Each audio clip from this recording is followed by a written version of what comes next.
Lynette Hernandez is suing her neighbors, Pamela Jackson and Ashley Jackson, for filing false CPS reports and defamation of character.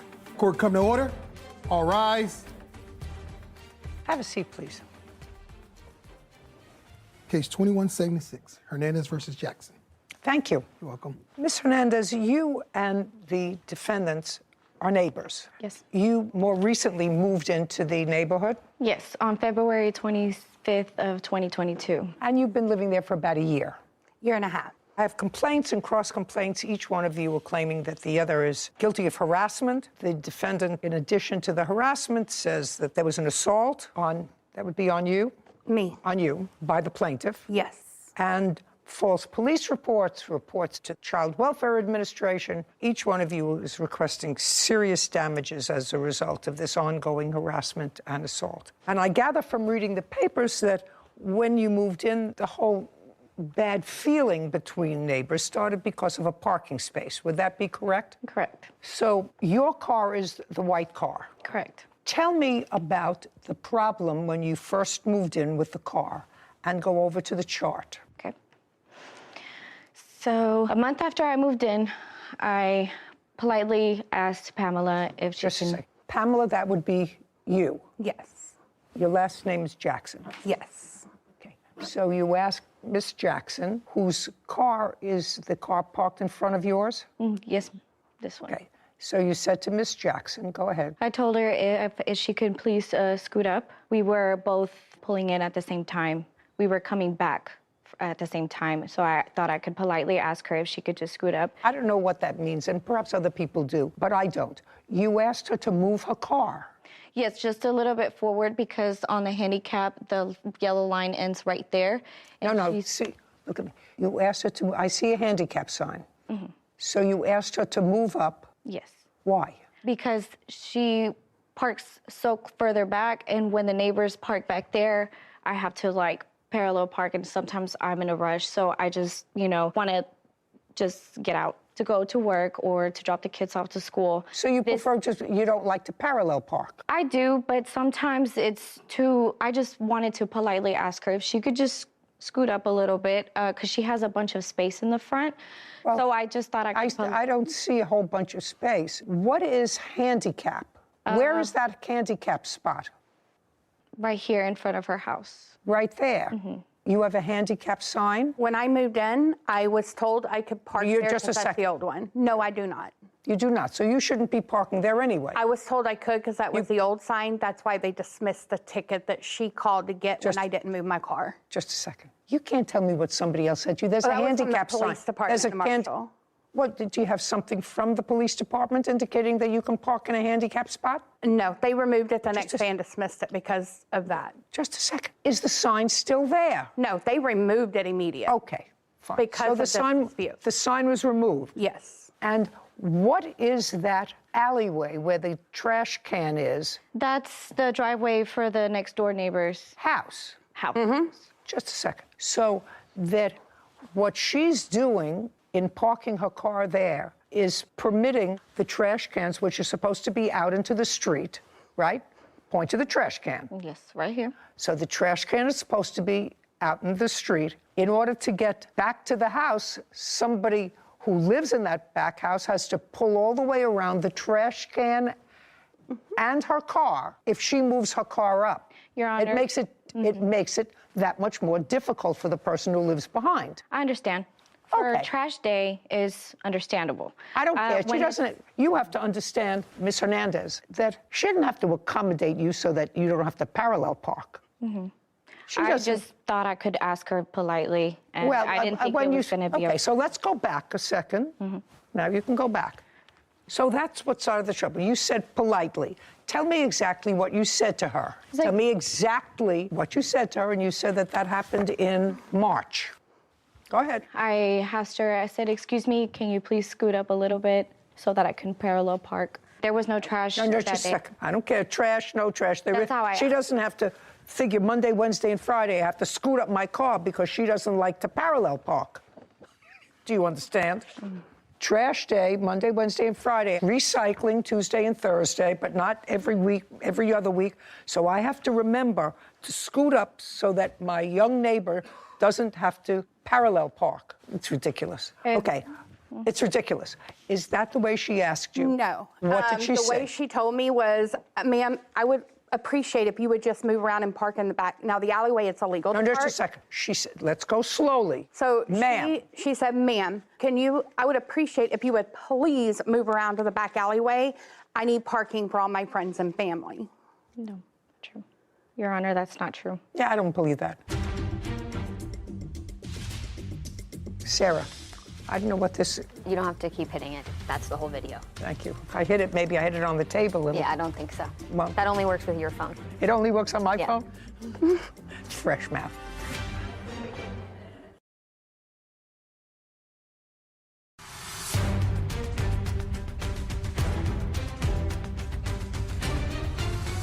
Lynette Hernandez claims her neighbor, Pamela Jackson, filed false CPS reports and defamed her.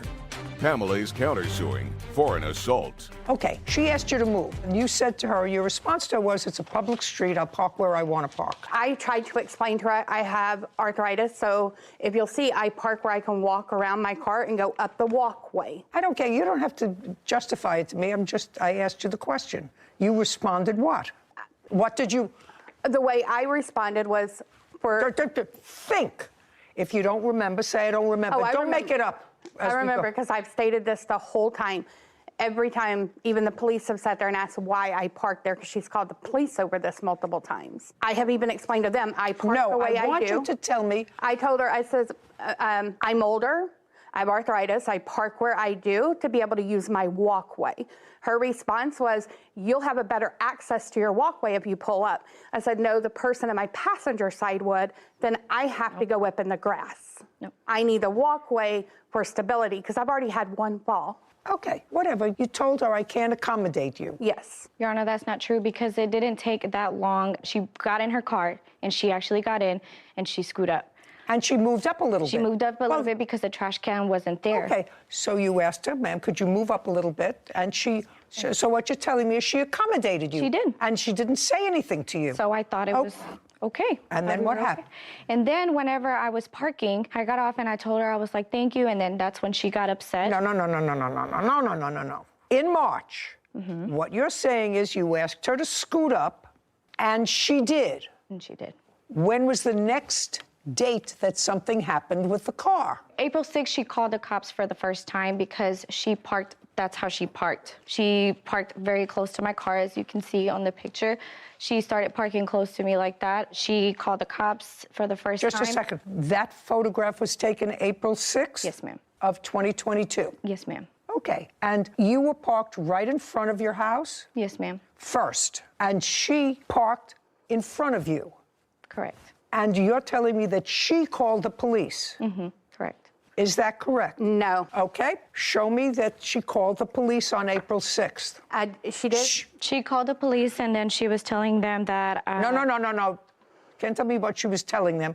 I want to see where she called the police on April 6th. She said she didn't. Is that what you just said to me? I called the police. I'm not the one that parked. I was already parked there. When she pulled up on me, I called the police because she tapped my back end before she pulled back. Incorrect. Okay. So you were parked there already? I was already there, and it's an ongoing issue for months. She would pull up on me and sometimes tap my bumper. And you were in the car? I wasn't in the car. I was inside. So you just saw her parked very close to you? I saw her tap my bumper. Okay. And that's when you called the police? Yes. Okay. And she knew because she was recording me calling them. Do you have that? It's even on her TikTok. I'd like to see. I do because she was lying to them and said that I hit her car, and I did not hit her car. Which shows she was the one pulling in. Well, but the scenario that she's telling Ms. Hernandez, that she's telling me, is different from what you told me. So let's get it clear. Was her car parked there first or yours? Mine was parked there first. And she says hers was parked there first. That means that she would have to back into that spot, whatever it was. And she did. Just a second. That's what you want me. She backed into that spot and backed in very close to your car. Yes. I don't believe that. This is... I don't believe that. That doesn't... Okay. I don't believe that. You're going to have to prove that to me because that would be silly. I see what you're showing me. What you're showing me is consistent with the cars being very close together, but you want me to believe that she actually backed into that spot. She did. Oh, it's a video? Your Honor, she did park like that day. Yeah. I hope this video will show me that. I don't know what this, Sarah. Yeah. Am I getting the whole? Yeah, you don't have to keep hitting it. That's the whole video. That's it. Could we do it again? Yeah. Thank you. If I hit it, maybe I hit it on the table. Yeah, I don't think so. Well- That only works with your phone. It only works on my Yeah. phone? Fresh math. Yeah, all right, this is useless. Okay, so the police came out, and was there a police report? I have it right here. May I have it, please? Who else lives in the house with you, Miss Hernandez? Me and my 2 children. Oh, well, that was nasty over a parking space. How unfortunate. I'd like to see that. Absolutely. Thank you. Oh, yes. The officer actually didn't believe her because there was nothing on her car. Doesn't have to be anything on her car. But she's you tap making- you tap somebody's bumper, there isn't always damage. That's close enough for me. Okay, give me the paper back. The officer did not believe her because she lied. She made false accusations, saying that I was threatening her with a knife and with a baby in my arm. Officer didn't believe her because. Don't tell me what the officer believed or what the officer didn't believe, madam. It's irrelevant what you think the officer believed. If the officer was here, I would question the officer. Okay, it all started over a parking space. And you have to understand, I'm not sympathetic with you. You move into a neighborhood, something is established in the neighborhood, because I'm sure she didn't wait to park in that spot just when you moved in. That's where she's been parking her car. It's not that you don't have a place to park. You have a place to park in front of your house. Mm-hmm. That's the defendant's house. Her car is parked right in front of her house. Mm-hmm. You have a place to park. Your car is parked right in front of your house. You want her to move to make it easier for you so that you don't have to struggle to park, so you could just scoot in and scoot out. I just didn't want to risk hitting her car for being in a rush because the people behind me would park pretty close up. Who cares? It's a public street. I don't care if you park on Mars. Mm-hmm. Then park someplace else on the street. It would bother me if that was my driveway and there was a car that was right up to the edge of that driveway, causing me to have to swing out wide every time I pulled into my driveway. And I couldn't do it during trash days because it's even a wider turn. Also that you didn't have to parallel park. I'm telling you, I'm not sympathetic with that. You're not entitled to a public street parking spot. That's sort of an entitlement that what generation? Gen Z. Gen Z. This is going to cause the demise of this country.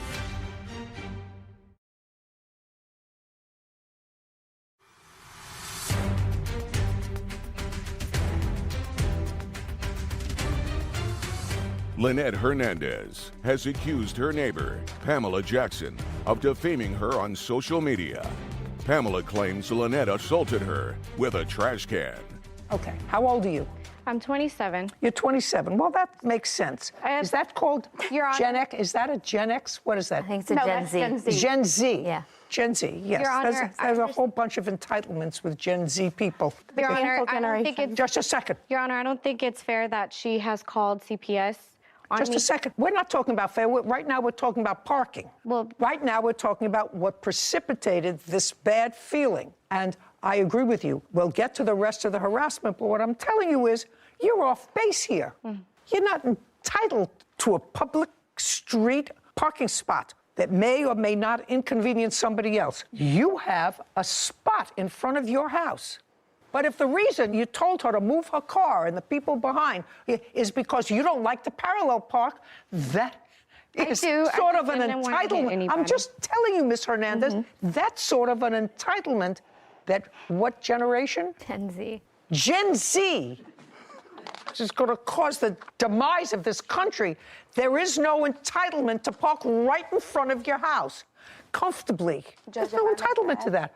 You wanted that, you should have bought a house that had a garage. If that started the problem, I'm telling you that you were wrong. She has the garage. That doesn't give her license to do bad things. Now, she can call the police if she thinks that you touched her car, which you probably did. You didn't damage it, but you probably touched it because you were annoyed, because that's a constant source of irritation. So I'm not concerned about calling the police. Understand this. I'm concerned about calling CPS, because that's one of the issues here. And Miss Jackson, I believe, in her answer, said she did, in fact, call Child Protective Services. And I've Just a actually got second. evidence. Just Why? a second. You called Child Protective Services when? I made a call in August. Was it August or September?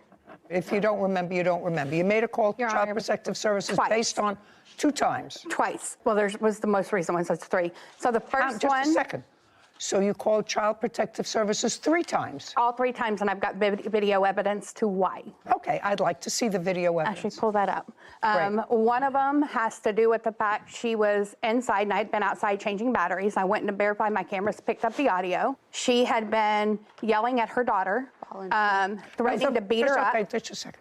The first time you called Child Protective Services was in August or September of 2022. Correct. That's what you said. Why did you call Child Protective Services the first time?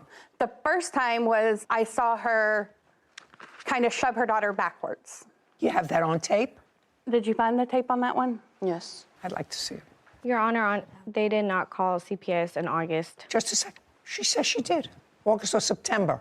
Well, she's trying to claim earlier that I called in February, but that wasn't me. She had another situation going on. She even told the cop if it hadn't been for her telling me not to move my car, she wouldn't believe I was the one that called. Okay. Because she called the police on that.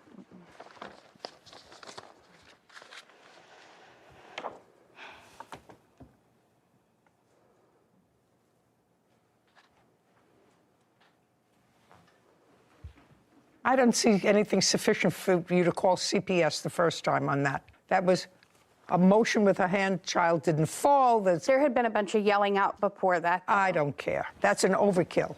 What's next? When's the next time you The called? next time I called, and she's got the video, she can pull up for you. She was inside. I was changing my battery. She yelled at her daughter to Where get was her down. daughter? They were inside. So you heard her yelling at her Heard her daughter? yelling at her daughter to get down, or next time she does it, she's going to beat her up. And then we heard break your neck. Okay. And you videoed that? Yes, we even showed that to the police. Okay. Your Honor, I'd that like to wasn't see me. it. Looking at it, so far you.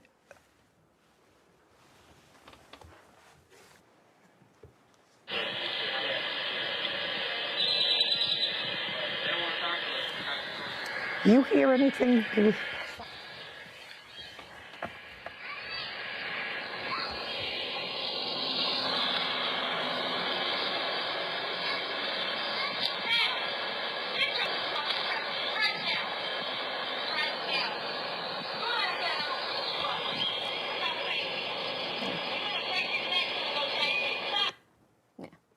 She says, Your I'm Honor, gonna that's beat you not up, me. and if you don't listen, I'm going to break your neck. Okay. How old is your daughter? That's not Shh. me. My Who is daughter's it? 7. Whose voice is it coming from your house? It's not me. It's the Whose neighbor that was on the corner. Who's- What? That's not me. My daughter's name or my son's name is Cam. She said, Cam, No, she didn't. you could listen to it again and it's going to say Cam. That's not me. That was the person On that that's in side, the. nobody You want me has to just any listen kids. to Yeah. it? Yes, they do.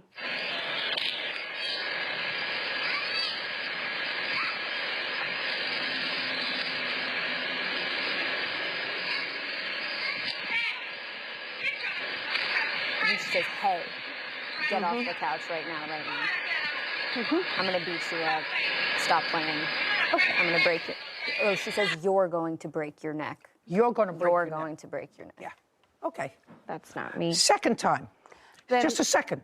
Second time. Would I, based on that, she didn't say, I'm going to break your neck. She said, you're going to break your neck. After she threatened to beat the child up, I'm actually a victim of child abuse. I'm sympathetic with that, and I'm sensitive to that. I still think that that's a little bit of overkill, Miss Jackson. Let's go further.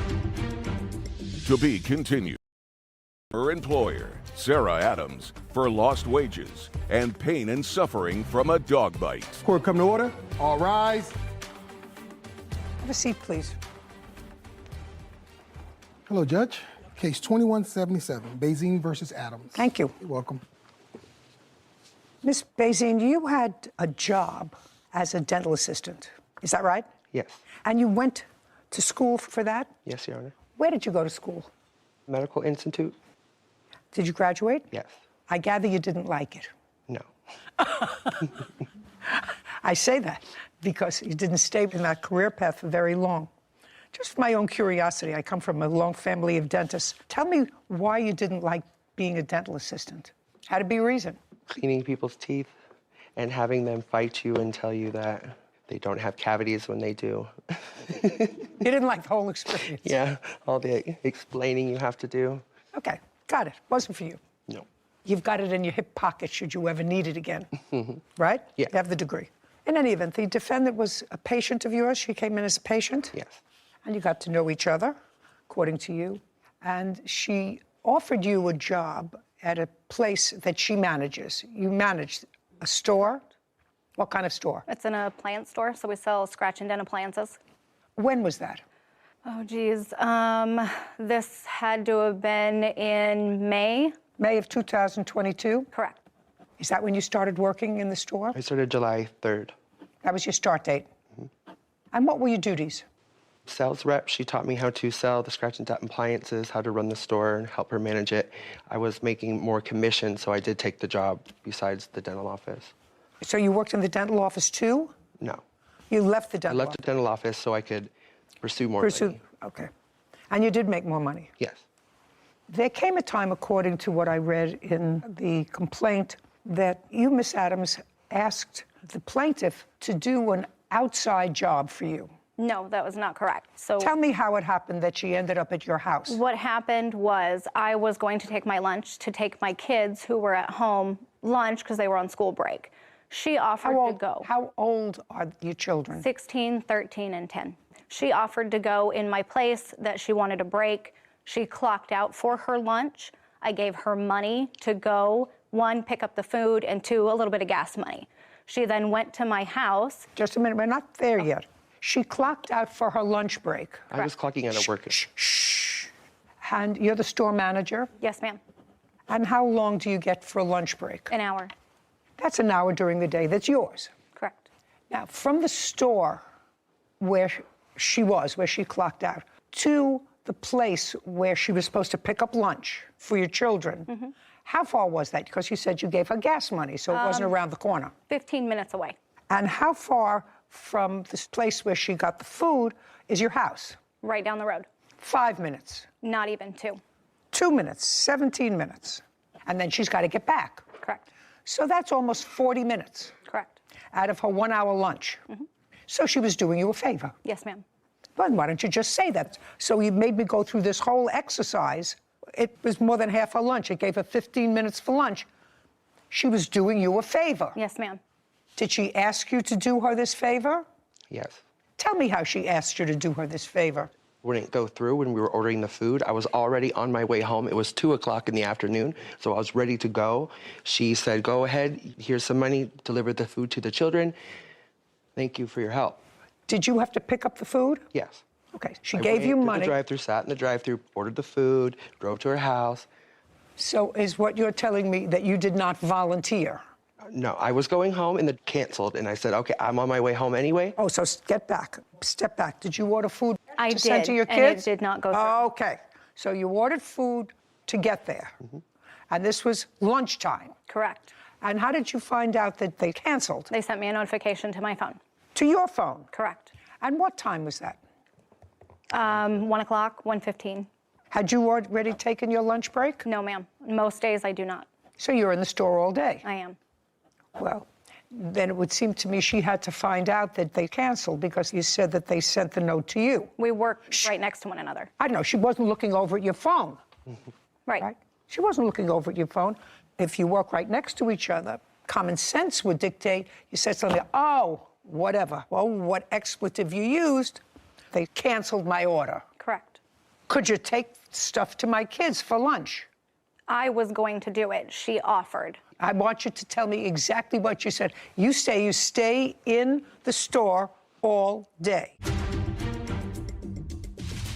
Now you thought about it and you thought about your defense, and you did, in fact, according to you, just remember something, because here's 20 bucks. Would you take the food, drop it off for the children? And in addition, voila, you said to her, Please do not go in my house. My dog is aggressive.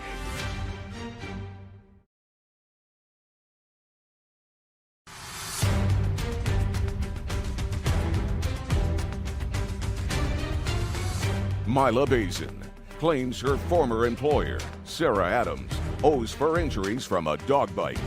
Sarah is countersuing for harassment and slander.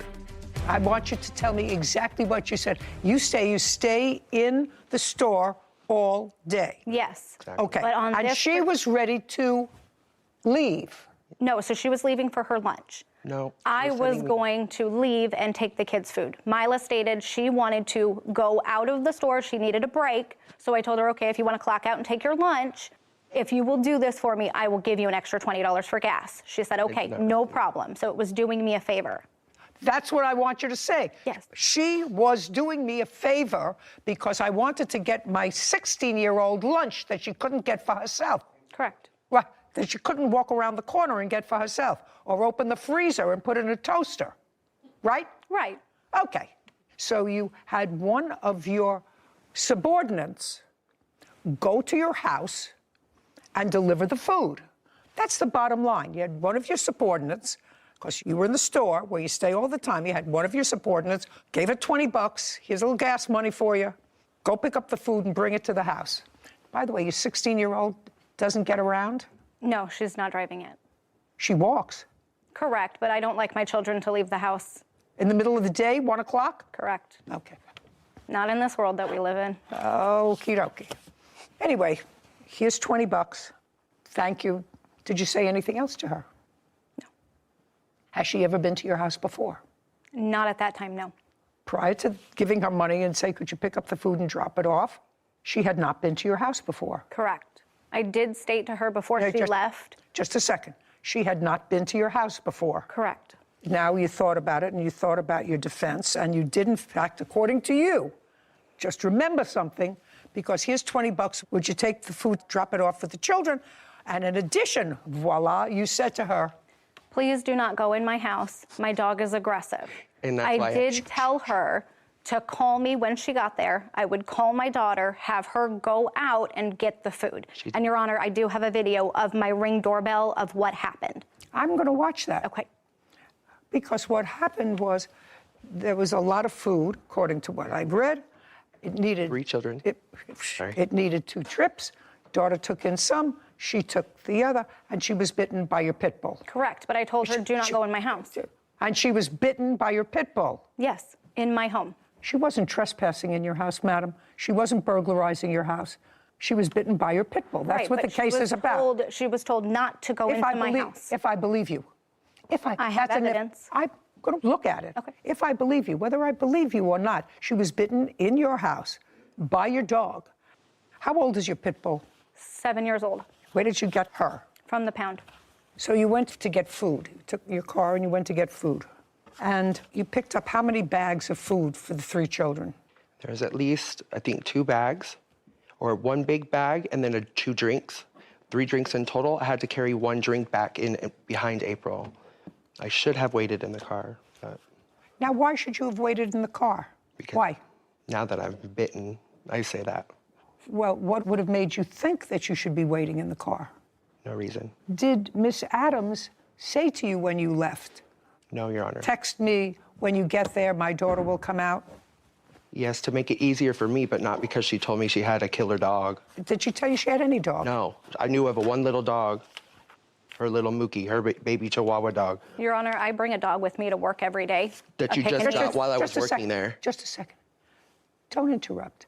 She said she knew of one little dog, a Pekingese. That's all you knew about. I knew of her Chihuahua at the time. The Pekingese came later. She inherited her dad's dog, but all I knew of was her little Mookie Chihuahua. I also have a Chihuahua. I thought we both had Chihuahuas. I would not go to anyone's house if they had a killer pit bull. Pit bulls, period. Okay, you picked up the food, you got to the house, what did you do? April came out to the car, grabbed what she could. I had the remainder drink. I got up and followed Miss April inside the house. Once we got to the door. Is April the 16-year-old? Yes. That's you. Once she stepped inside, I stepped in behind her. She turned around to grab it, and the dog was right there. Let's step up. Bit my leg. Okay. April, do you have friends? Yeah. Do they drive? No. None of them? No. And do you live in a rural area, or are there stores there? There's some stores down What two kind? streets. Oh, yeah, what kind of stores? A grocery store. Yeah. So if you wanted to and you were hungry, you could have gone to the grocery store and gotten something for lunch. Is not an answer. Yes. So on that day, let me make sure what day we're talking about here. July 18th. On July 18th, you and your siblings were home for the day? Yes. Yeah. Tell me about the conversation you had with your mother about ordering lunch. My siblings were hungry and wanted something new, so I asked my mother. You called your mother at work? Yes, I called my mother at work to ask if she can order some food. What time did you call your mother? It was around 1. And that's all you said to her? And what did your mother say? She said, yeah. She said yes, but she must have also said, what do they want? I mean, they didn't want to go to the grocery store, so she said, what do you want? She said, I can order McDonald's, and I said, that's fine. She said, I can order McDonald's, and? And I said, that's great, that's okay, thank you for doing that. Okay. Now, she called you later to tell you that they had canceled the order. Yes. Yes. Yes. And what did she say when she said they canceled the order? She said that Mila was coming over to drop off the food, and she already told her about... No, don't make things up as we're going. Be very careful when you talk to me. Yeah. She said Mila is on her way over with the food. Yes. Now, Mila came over, she pulled her car up in front of your house. Yeah. And did you see her pull the car up in front of the house? Yes. Okay, did you come outside? Yes. All right. Came outside. Did she get out of the car? We're going to go step by step. She got out of the car? No. She stayed in the car? Yes. And you took a bag? I took all I could, 2 bags and a drink. Okay, but that wasn't all the food there was? Yes. I told her I would come back for the rest. Did she say that to No, you? Your Honor. I didn't hear you say to her when she turned around, stay out there. I didn't hear you say that to her. Do you understand? I didn't hear you, and I heard everything. Say that to her. She had one drink that she was going to give you, and she actually leaned over to give it to you. I didn't hear you say anything to her.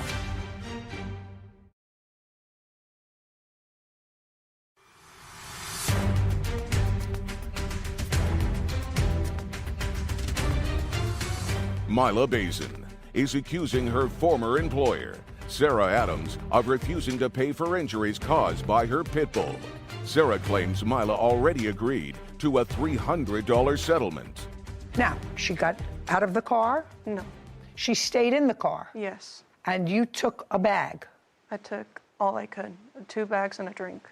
Okay, but that wasn't all the food there was? Yes. I told her I would come back for the rest. Did she say that to No, you? Your Honor. I was just nice and got out of the car and followed her. Yeah, you didn't have that much of a discussion. It doesn't make sense that you had that much. So there was a drink left? Yes. So she was walking in following you with the one drink? No. She didn't follow you into the house with the one drink? And not until later. What do you mean not until later? What happened in between the fact that you grabbed the food and 2 drinks, there was a drink left, now she's out of the car. I didn't realize she was out of the car. I thought she would stay on the car. So I'm walking over to the house to open the door. Okay, now I want you to point to some place in this room where the car was and where your front door was. Make believe I'm the car. Point to some place in this room. If it has to be more, you can say it's twice that distance, twice the distance from the front and the back of the courtroom, or half the distance, or it's the same distance. How far is it from the car to your house? The car was right here, and our No, door... I'm the car. Yeah. And how Our- far away is front door? About right here, not that far away. Where? Where those... So maybe 20 feet. Yes. Now I'm going to look at your video.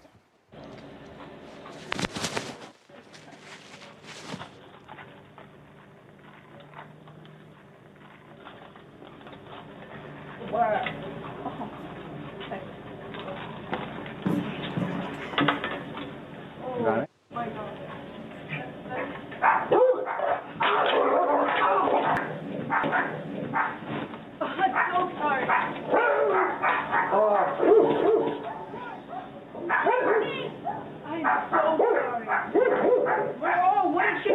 Shut the door!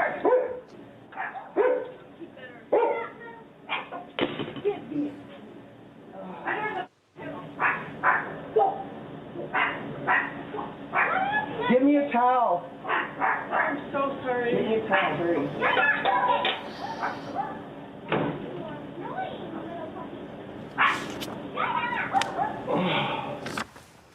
I didn't hear you say to her when she turned around, stay out there. I didn't hear you say that to her.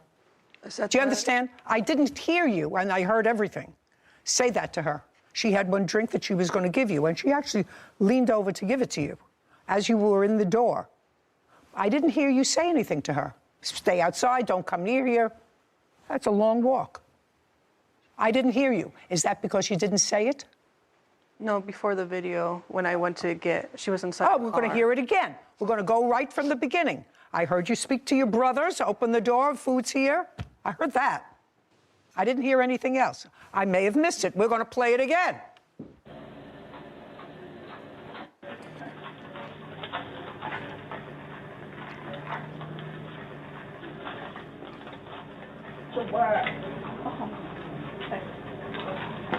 You turn around, you saw her walking in after you.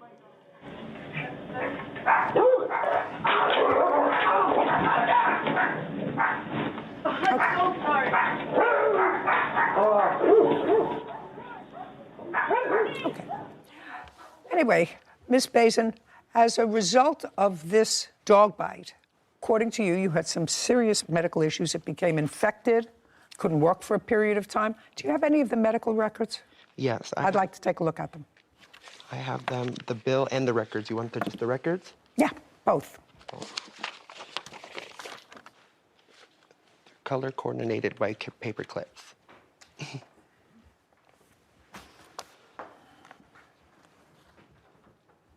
Does the job that you had give you health insurance? So I have access with Arizona, and they pay up a percentage of it, but not everything. Do you have what is left over that is your So they wouldn't give me until the end of the year, I guess, but that's what they billed me, and they keep calling me every day saying I have. Your Honor, I have a text message from Mila saying that she had unlimited health insurance and they can bill her for whatever she wants. That's I would like to present that for you. Shh. Let's try not to talk to each other. Also, Mila went to the hospital 4 times, and I have records of all of that and what they did each time per her text messages. Yeah. And I have pictures of the bite when it happened if you'd like to see that as well. She has it. You don't have to prove her case. I'm sure you have pictures. Yes. Yes, I'm sure. How long were you on antibiotics? For at least almost like 2 months off and on. I had to go back multiple times and have it aspirated. Yeah, I see. Yeah, got infected. Do you rent or own your own home, Miss Adams? I rent it. You have renter's insurance? I do. Did the renter's insurance that you have, is the company aware of the fact that you had a pit bull? Yes, and it is extremely hard to find a place to rent with a pit bull. No, I didn't ask you that. I asked you whether your insurance, your renter's insurance, had a provision that excluded the insurance from a pit bull bite. I do not recall, no. What state do you live in? Arizona. What's the name of the company? It's through our insurance. On the car, it's, and I'm not 100%. Did you notify them of this dog bite? No, I did not. Why not? Because she even said it was her fault. It wasn't her fault. It was your fault. You had the dangerous animal. How is it my Guys, fault? just a I second. told her Don't not to go in my house. Don't ask me any questions, madam, and I'm going to tell you something. Based upon that video, there's no indication that you told her, don't go into my house. I told her at work. Listen to me. Based upon what I saw, if you knew that you had a dog that was territorial and she shouldn't go into the house, then you, when you speak to your daughter who was too lazy to go to the grocery store, say to her, I have one of my employees that I'm sending with your food, which is exactly what happened. You would have said to her, make sure that you take the stuff from the car. And she wouldn't have, unless she's an idiot, she wouldn't have, when she saw the plaintiff coming up with the extra drinks, she would have said, do me a favor, just stay out here, put them down on this shelf where I put the other drinks. Don't walk into the house. She said nothing. She walked into the house and, in effect, held the door open so that she could deliver the other 1 or 2 drinks for your children. That's what happened. Zachary Martin is suing his neighbor, Nancy Morrell, for property damage after his car was vandalized. Court come to order. All rise. Have a seat, please. Hello, Judge. Case 2151, Martin versus Morrell. Thank you. You're welcome.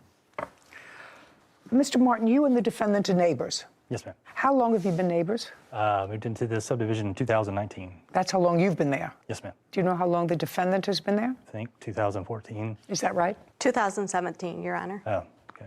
And where do you live in respect to one another? You want to go over there and show me? I live in this house right here. Or I did. I don't anymore. This house right here. And she lives right here. You sold your house? Yes, ma'am. Okay, and the defendant She lives right here. where the blue car is? Yes, ma'am. Okay, thank you.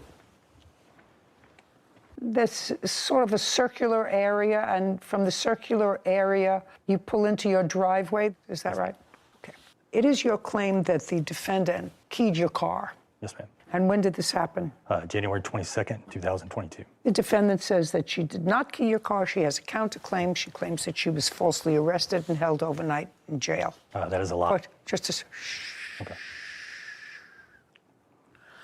That's her claim, that she was falsely arrested, that she spent a night in jail. She had to hire a lawyer, did hire a lawyer after her lawyer requested several adjournments. You were not, at least physically, in the courtroom at the time of the last adjournment, and the case was dismissed. So let's go back to prior to January 22nd. I assume that if you're alleging that the defendant keyed your car, that you have some negative history with each other. Yes, ma'am. Starting when? There are so many. I mean, it started out when we moved in the subdivision. They were nice at the beginning, no issues. And then the kids started having, her granddaughter lives with her. Okay, how old is your granddaughter? She's 9 now. She was 8. Okay. They started out having some issues, as kids do. I mean, you know, that happens. You have a child of a similar age? Yes, ma'am. She's 11 now. She was 9 or 10 when we lived there. And the 2 children had an issue? I mean, you know, kids argue. No, I understand that. I'm not going into who was right and who was wrong in the kids' argument. I don't really care. But when did that argument between the 2 children spill over to the neighbors? Well, I guess the final straw was Labor Day weekend of 21, the Sunday before the Labor Day.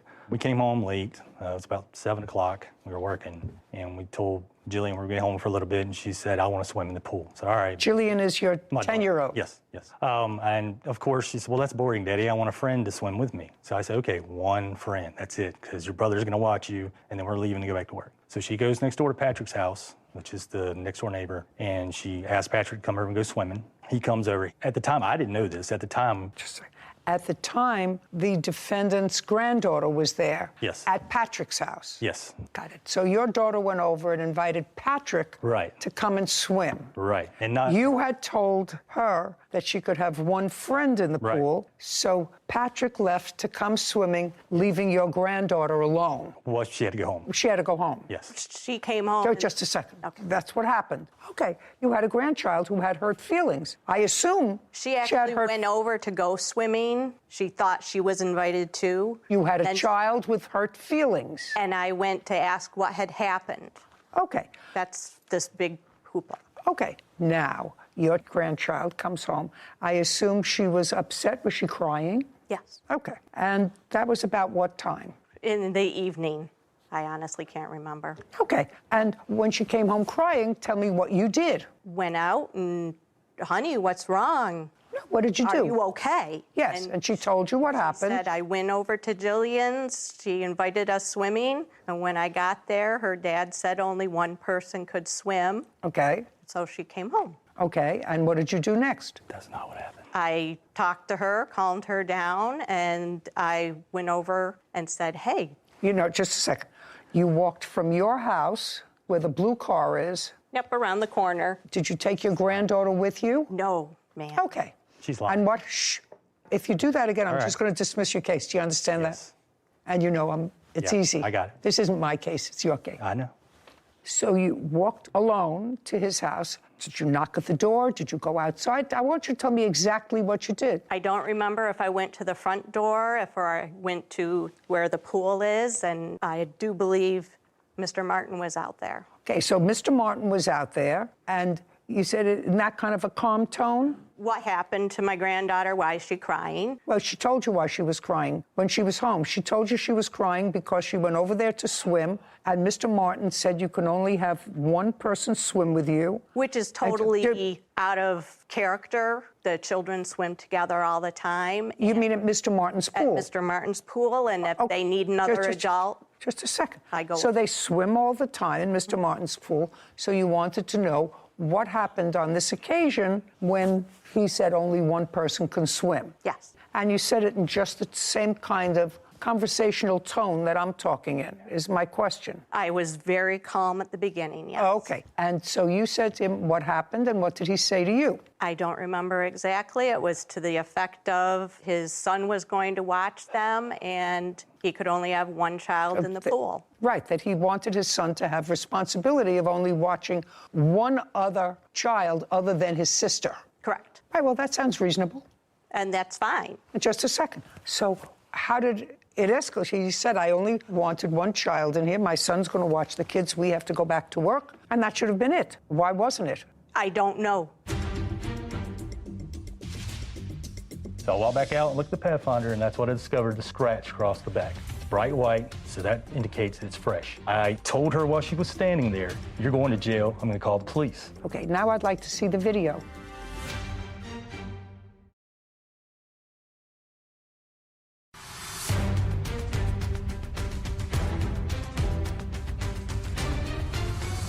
Zachary Martin claims his neighbor, Nancy Morrell, keyed his car and owes for the repairs.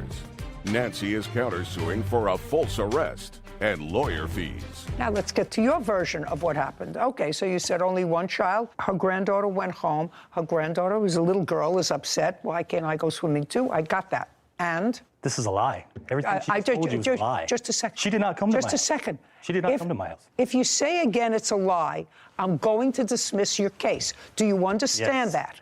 Yes. I asked you what happened. She did not come to my house. Okay. Her daughter came to my house. Just a second. You mean her granddaughter's mother? Yes. I never talked to her. Before my daughter went over, I had gone over. She did not. Oh, no, just a second. Yeah. Now I don't believe you, Miss Morrell. Now I don't believe you, madam. I watched your eyes. I just watched it. Now uncross your arms. So, her daughter came over first. No, Yes. I went over. I don't want to hear you. She never came over. The daughter came over. She bypassed my front door and went to the side gate where the pool is. She told my son to go get me. To go get you? To go get me. I came out and she called me a jerk. You should let her swim in the pool. Blah. I just told my daughter, look, you can have one friend because your brother's watching you. It's not fair for him now to watch 3 kids. Just 2, that's all. I told her, I said, look, I don't know what you're talking about. I said she could have one friend and that's it. She proceeded to call me a jerk. She said some other choice words I'm not going to repeat, in which case I did cuss her out and told her to get off my property and not to come back again, anybody in her family, or I would file trespass charges. Okay, and that was on the Sunday before Labor Day? Yes, ma'am. And when did this incident happen with your car? January 22nd. After that incident on Labor Day weekend, did you have any other contact with the defendant? Yes. When? So I think it was right after Jillian's birthday on November the 21st. I think it was like a week, like December the 1st, I think. And this is really sick, but it got to the situation where she would watch my kid. And every time my kid would go to Aubrey's house or Patrick's house, she would take toys, she would unpack her stuff. And I told her, I said, look, you can't play with her. So they would wait 10 or 15 minutes till she got unpacked and get all comfortable, having a good time. She would send her granddaughter over there. She had to pack her stuff up and come home. She would come home crying many times. So then it got to the point where Patrick, he would come over to our house. He'd be over to our house all the time. They would get on trampoline, play video games, blah, blah, blah. So I was doing something one day, and then the camera went off, and I give me a look at my iPad. Here comes Nancy up my driveway. She knocks on the door, and she says, can we play? And I said, no, you can't play. Get off of my property. File trespass charges if you come back. That was, the last time I interacted with her. Until she keyed the video. Well, it's not my job to be judgmental in a social way, but I have to tell you, I would have handled it a little differently with her. She wasn't the one who behaved badly. I wouldn't visit her daughter's bad behavior on an 8-year-old. You know, there are kids who live right around the corner from each other, and it seems to me that the bad behavior of a parent or a grandparent shouldn't impact on a child. The granddaughter is a nice little girl. Well, I mean, if you say so. I mean... Is she? Well, she spread rumors about my daughter and said that, you know, she told Aubrey that my daughter stole some of her toys, and that was a lie. Okay. All right, but it's sort of started to get nasty. Now let's get back to the keying of the car. So that happened in January. So tell me about the January incident. Okay, so she got up January 22nd. It's a Saturday. She decided to walk her dog. She's walked her dog. Go over there. Show me what you saw. Okay.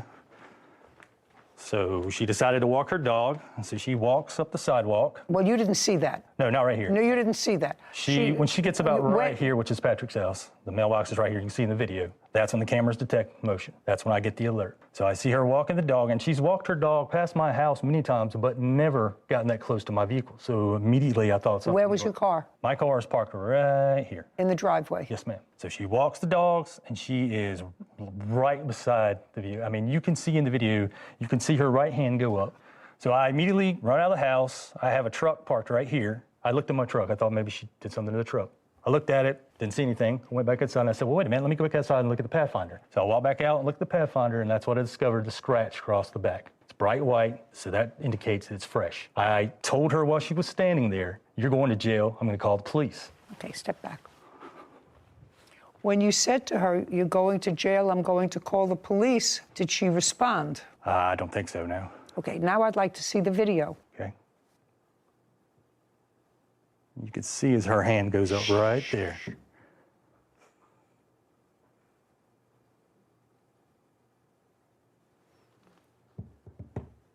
I'll take a look at it again. Is there any reason that you stopped behind his car? Is there any reason? Stopped to sniff, I stopped with him. You see her right hand right there. I'm moving my arm as I walk. Yes, and that's where the scratch is. Okay, can I take a look at the photographs of the scratch, please?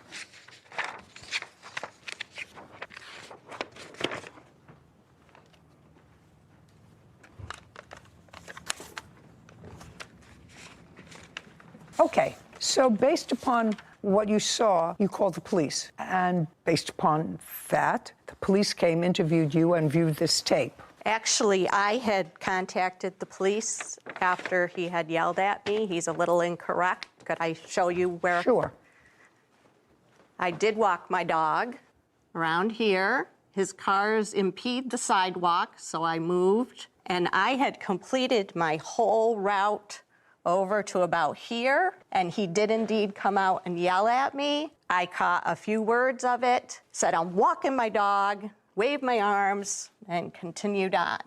That's not the first time he has yelled at me as I've been walking, and I went home and I filed an incident report, and I do have that. Just a second. The second time I've been walking and he's come out and yelled at me, it's very unnerving. That's a lie. We're very far. Sorry. It's going to cost you getting your car fixed. It's something you don't understand. I have it. Something you don't understand. I'm allowing both of you to tell me your sides of the story.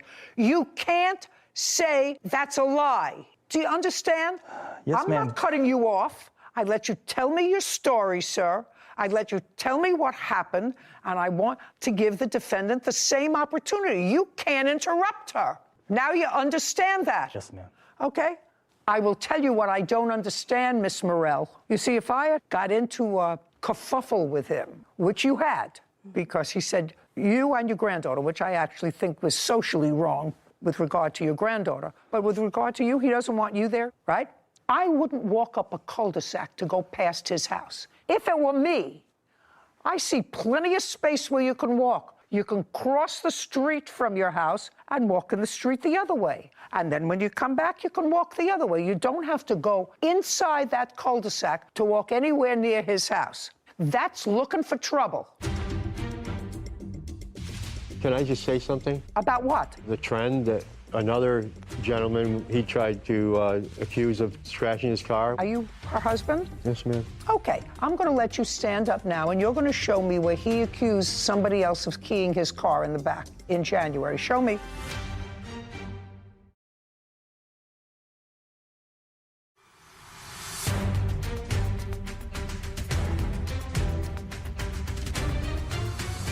Zachary Martin is accusing his neighbor, Nancy Morrell, of keying his car.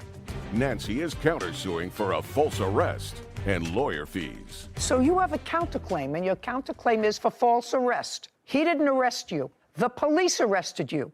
And the police arrested you based upon what they believed, after looking at that video, was probable cause that a crime was committed and probable cause to believe you participated in the commission of that crime, which is vandalism. He didn't make a citizen's arrest. The police made an arrest. And not only did they make an arrest, but they were serious enough to have you get a lawyer.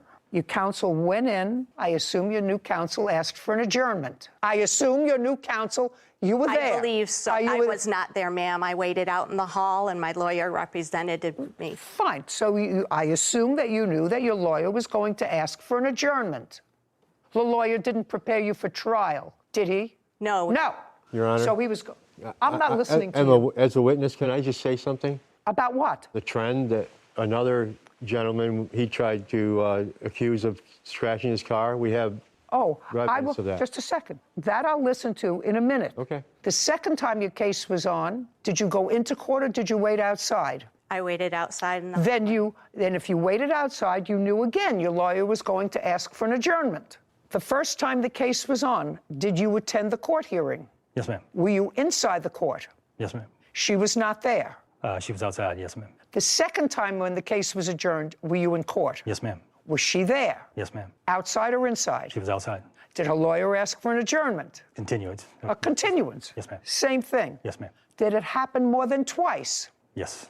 On the third time you went to court, did you go to court? Yes, ma'am. Was she in court? Yes, ma'am. Inside or outside? She was outside, and what happened, I had sold the house, and we moved an hour away. Just a second. You were there? Yes, ma'am. Okay. Now, I'm going to let you stand up now, and you're going to show me where he accused somebody else of keying his car in the back in January. Show me. No.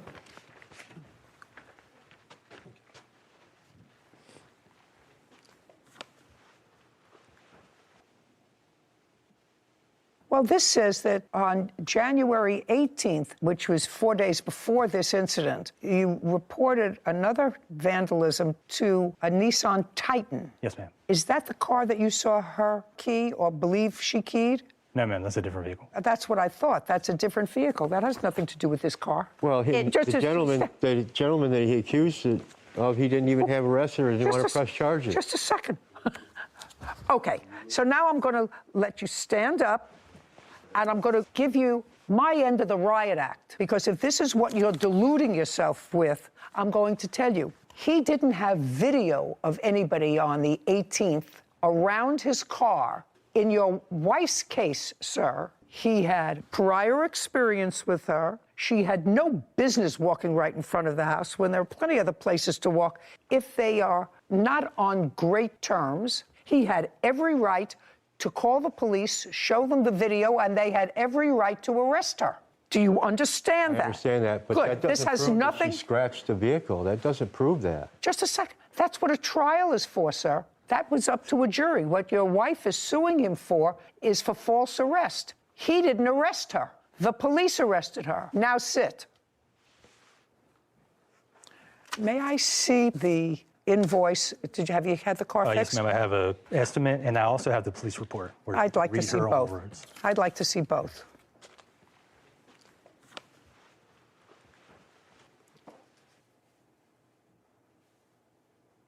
So the police officer indicated that after you were told about what the officer saw on the video, you've decided to make no more statements about the incident, and you were placed under arrest for malicious damage. The officer also reported that the scratch on the back of the car was fresh because there were fresh paint chips on the street that were red paint chips. There's a red car that came off that car, which demonstrates to the eyes of any layperson that since there's traffic back and forth there, if there are fresh scratches and fresh paint, it means it just happened. So your counterclaim for false arrest and anything attendant thereto is dismissed. I did not do it, Your Honor. Right, okay, maybe. The case was dismissed. That doesn't mean you're entitled to money from him.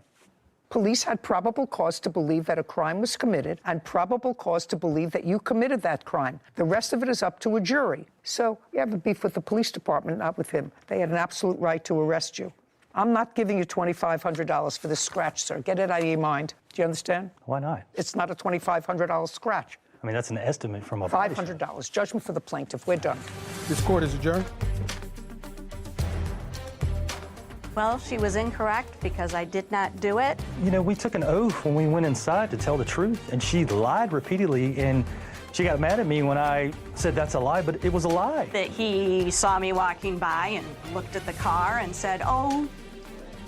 The next day I called the police to see what happened, and they informed me they arrested her. I thought they were there because I had called about him harassing me, and then all of a sudden they just said, you scratched his car. And I said, no, I didn't.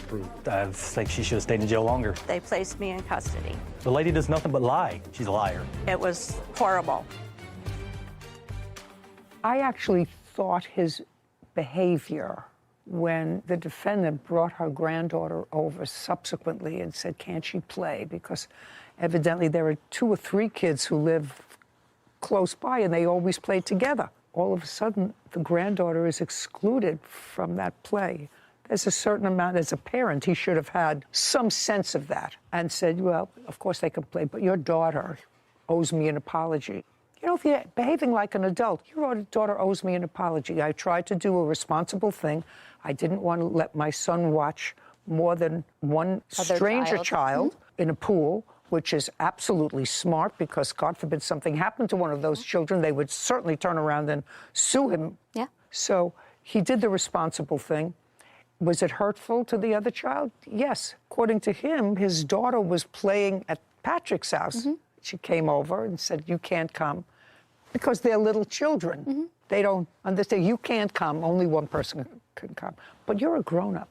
So understand how that could be hurtful to an 8-year-old. Anyway, I think that they both behaved badly, and he's very smart to have moved out of that. Out of the cul-de-sac, out of the neighborhood. Yeah, could you understand why she would walk her dog there? Yeah, I agreed with you that if you've already had even just a hint of distaste with any of your neighbors, I just walk on the other side of the street, just avoid it. And this seems like a perfectly avoidable house in the cul-de-sac. You actually have to go into his loop in order to make the loop. So I don't know. I think both sides questionable, but I'm glad that he got something that you were willing to give him for his car. Yeah, get your car fixed reasonably, and the police absolutely had a right to arrest her. Yeah. There was a complaint. They looked at the complaint. They saw the damage. They saw it was fresh.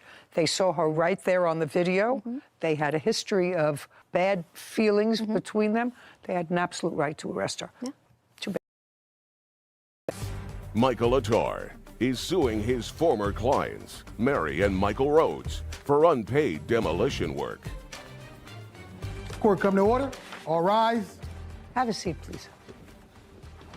Hello, Judge. Case 2115, Attar versus Rose. Thank you. You're welcome. Mr. Attar, you were hired to do some, according to you, demolition work and other work at a property owned by Mr. and Mrs. Rhodes. You gave them an estimate for that work. I think the estimate was $11,500. Is that correct? Correct. And it was outlined what work you were supposed to do. You started that work, and according to you, at some point there was disagreement with either or both of the Rhodeses, and they stopped payment on a check that they gave you. Correct. And the check that they gave you was for $4,200. And then you stopped work for them. Yes, ma'am, we're finished. So you're suing them for the canceled check and for other unpaid work that you did that you didn't get paid for. Correct. Mr. and Mrs. Rhodes say that they were not satisfied with the quality of your work. It cost them $9,000 to both replace things that were stolen from their property by either you or members of your team, something which I don't think that you question, that somebody from your team, not you, somebody from your team may have taken metal property of theirs that they didn't own. So let's go back. Mr. and Mrs. Rhodes, is this a new property to you, or is this a property that you owned for a while? It's a new property to us. That's what I thought. Yeah. So is it a private house? Yes, and we were remodeling it. Okay, when did you purchase it? We purchased in January of 2021. Is it a single-family residence? Yes. How much did you pay for it? $769,000. Describe the property to me. It's in northern Altaloma or Rancho Cucamonga. It's an acre property, has 2 levels on it, and a single-family ranch-style home on it right now. And what we asked him to do was demolition the lower half. Do you have a photograph? I do. I'd like to look at a photograph of what you wanted him to do.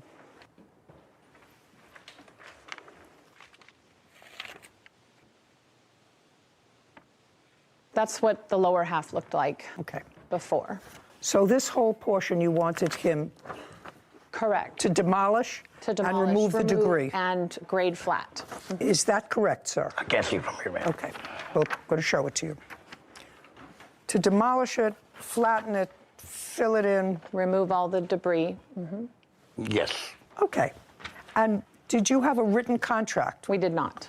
Well, that's always a mistake. Always. How did you find him? I believe I got his business card.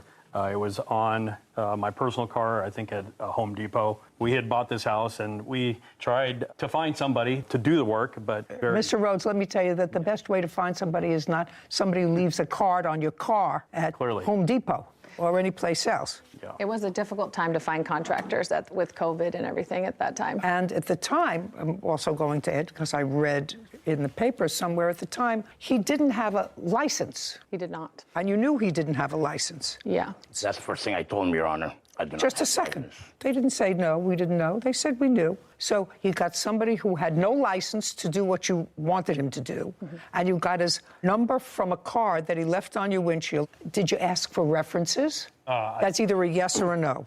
No, and I'm not really sure actually 100% on where I found that card. I think It doesn't matter. Yeah. I mean, But he did tell us he was in the process of getting his license, that it was coming. Yeah. I know. What does that mean? It doesn't mean anything. You're two intelligent people. Okay. So you hired an unlicensed contractor to do work on your house and agreed to pay him $11,500. Now, Mr. Rattar, the $11,000 included labor and materials. Is that correct? There was no material. It was labor and bins. Well, Bins. that's material. Labor and bins to remove Yes, ma'am. all the equipment that you needed Yes, ma'am. to complete the job. Yes, ma'am. I Is got that pictures correct? of before, too, of what I was supposed to do, and I took a picture. Well, no, I have that. You have the wrong picture, Your Honor. Okay, I'd like to see the picture that he has. I was supposed to do from the post all the way to the other post, remove everything, and the pool and the deck. Mr. Rattar, the $11,500 was an all-inclusive figure. Yes, Your Honor. One of the things that became an issue is a bobcat. Correct. From what I'm piecing together, you hired somebody in a bobcat to do a bobcat. That's a big piece of equipment that knocks down something. I rented a bobcat. And somebody who operated it. My worker.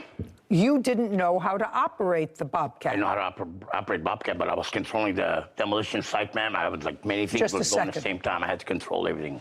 Mr. Rattar, something happened with the bobcat, the original one that you got. What happened with it? It broke down on us. No, it didn't break down on them. It broke down on you. On us. It broke down on you. Yes. So what did you do? I took it back, and next day supposed to deliver me another one, but they sent me a drunk driver and another broken down bobcat. I returned it. At that moment, I asked Mrs. Rhodes, can you please go down Home Depot, which is like a mile away, so we don't stop wasting time, rent a bobcat. Just a second. Why should she rent a bobcat, sir? Your $11,500 included the bobcat. But I paid for it. No. If you're going to pay for it, that's one thing. Then what are you sending her for? If your $11,500 figure included all materials, then she doesn't have to rent a bobcat. If you rented one that didn't work, rent one that works. How much of a down payment did they give you? Presume was $4,000. When did you start the job? I started the job on 15th of January. When did you leave the job? I was asked to leave on the 2nd of February. On February 2nd? Yes, ma'am. Not to go back, I will call the cops on you. Between January 15th and February 2nd, other than the $4,000, did they give you any other money? Yes, Your Honor, they did. How much money did they give you? They gave me up to $7,000. So they gave you an additional $3,000? Yes, and $1,000 check. Your Honor, that was within the first week we gave him. It doesn't matter to me. My question was between January 15th and February 2nd, they gave you $7,000. Correct. Explain the other $4,200, which is the check that they stopped payment on. Okay. I'll happily explain to you. The Bobcat she rented for me on her behalf, it cost $329 to rent per day. And I rented for 1 day only, but they charged me $800. No, that's not correct. Just a second. I didn't ask you anything. Okay. Do you have a photograph of what the property looked like when you left? Yes, ma'am. The last picture I took before I was kicked out of the property. You're talking, I'm not listening to you.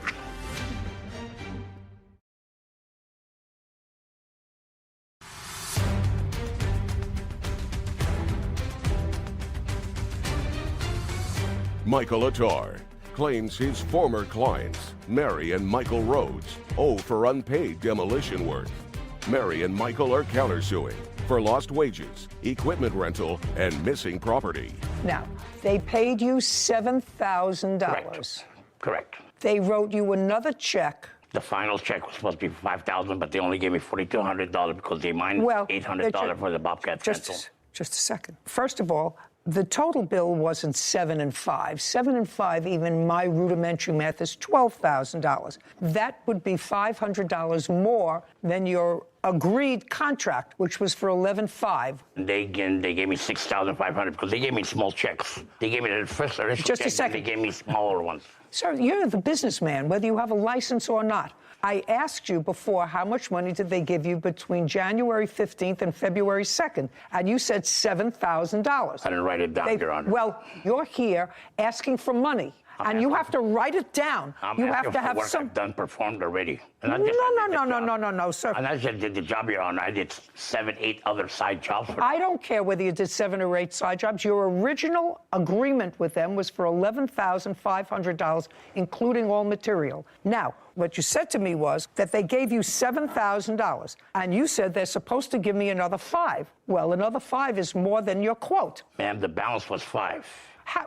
The initial check, then they gave me $1,000, $1,000, $1,000. How much money did you give them all together that he cashed? $7,000. Then they owed you $4,500, pursuant to your agreement. We agreed to $11,000, not $11,500. $11,500, Your Honor. Anybody have any proof of what the agreed amount was? We had a verbal contract with me, Mr. Rhodes. Fine. I will indicate that it's $11,500. If they gave you $7,000, they don't owe you $5,000. They owed you the difference between $11,500 and the $7,000 that they gave you. Now, one of the things that you disputed, Mr. Attar, was this Bobcat. Who paid for the Bobcat? Show me. They minus it from the final price. Just a second. Was that an argument? The argument about is, Your Honor, is they rented for 1 day, but they charged me 2 days, $800. There's no Bobcat rental for $800 for 2 days. I got. Do you have the bill for the Bobcat? I do, yes. And it was for 2 days. Go over a certain time. Because it was returned late. So they charged a second day. But in his text messages, he did request it for 2 days. Is that the total price? Yes, and I did not subtract it from his payment. Total contract was $652.74? Yes. Do you have a photograph of what the property looked like when you left? Yes, ma'am. The last picture I took before I was kicked out of the property. You're talking, I'm not listening to you. Just show me a picture. Yes, ma'am.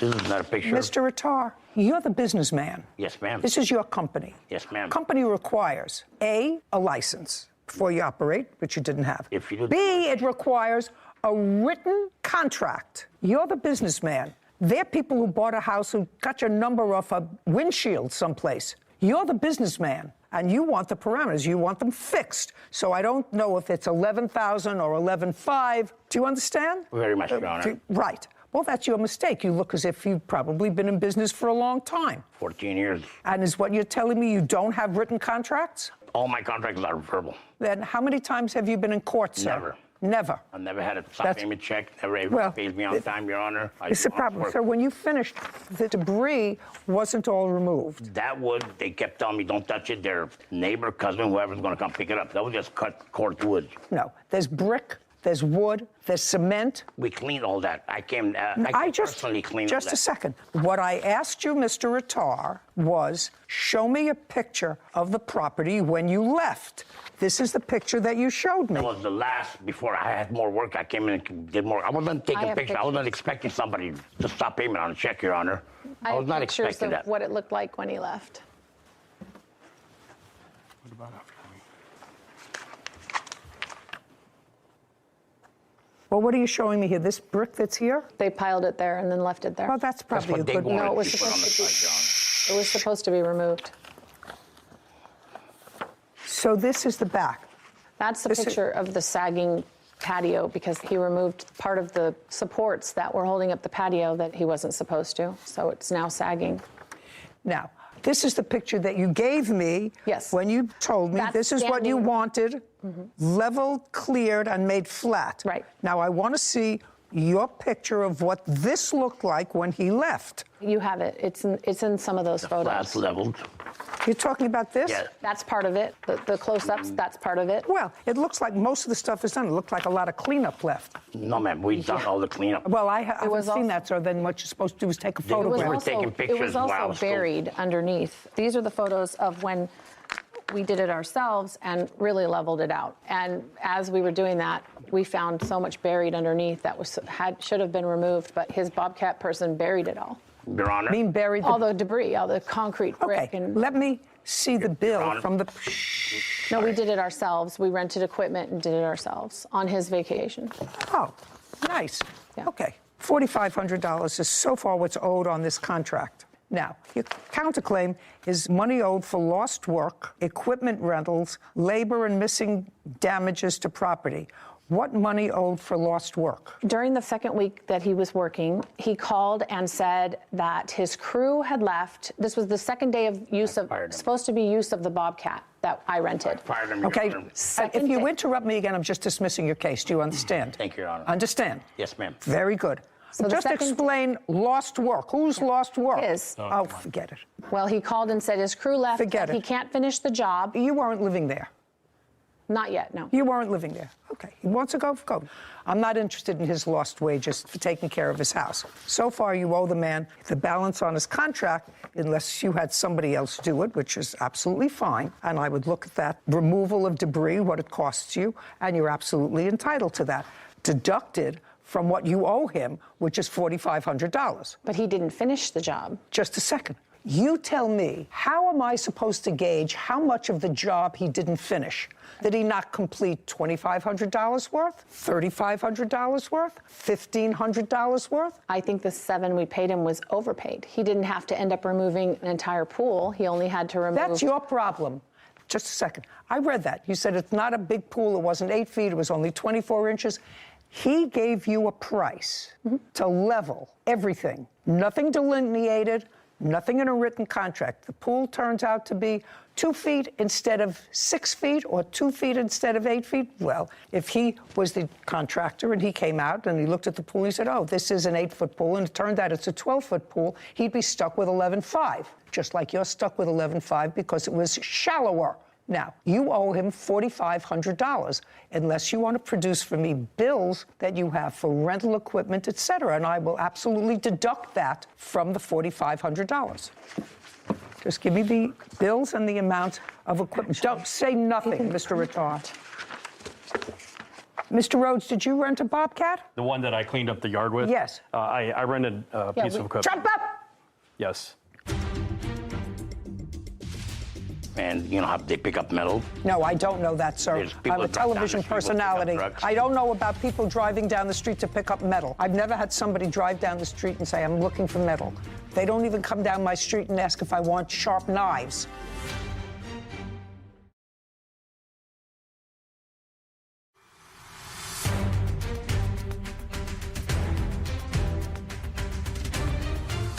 Michael Attar has accused his former clients, Mary and Michael Rhodes, of refusing to pay for demolition work.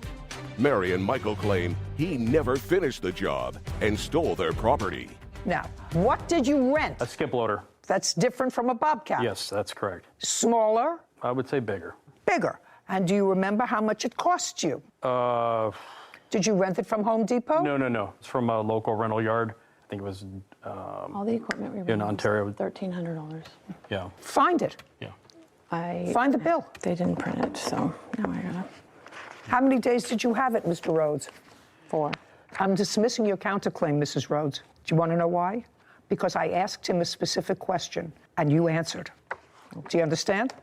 Do you understand? That part of your counterclaim, because you don't have it, you can't find it. So far you owe him $4,500. Not $8,600, but $4,500. Now, do you have any proof that Mr. Attar or someone from his team stole copper piping or whatever piping that you claim was missing? Do you have any proof that either Mr. Attar or anyone under his authority took property from you? Yes. We have text messages back and forth. Okay, I'll read them.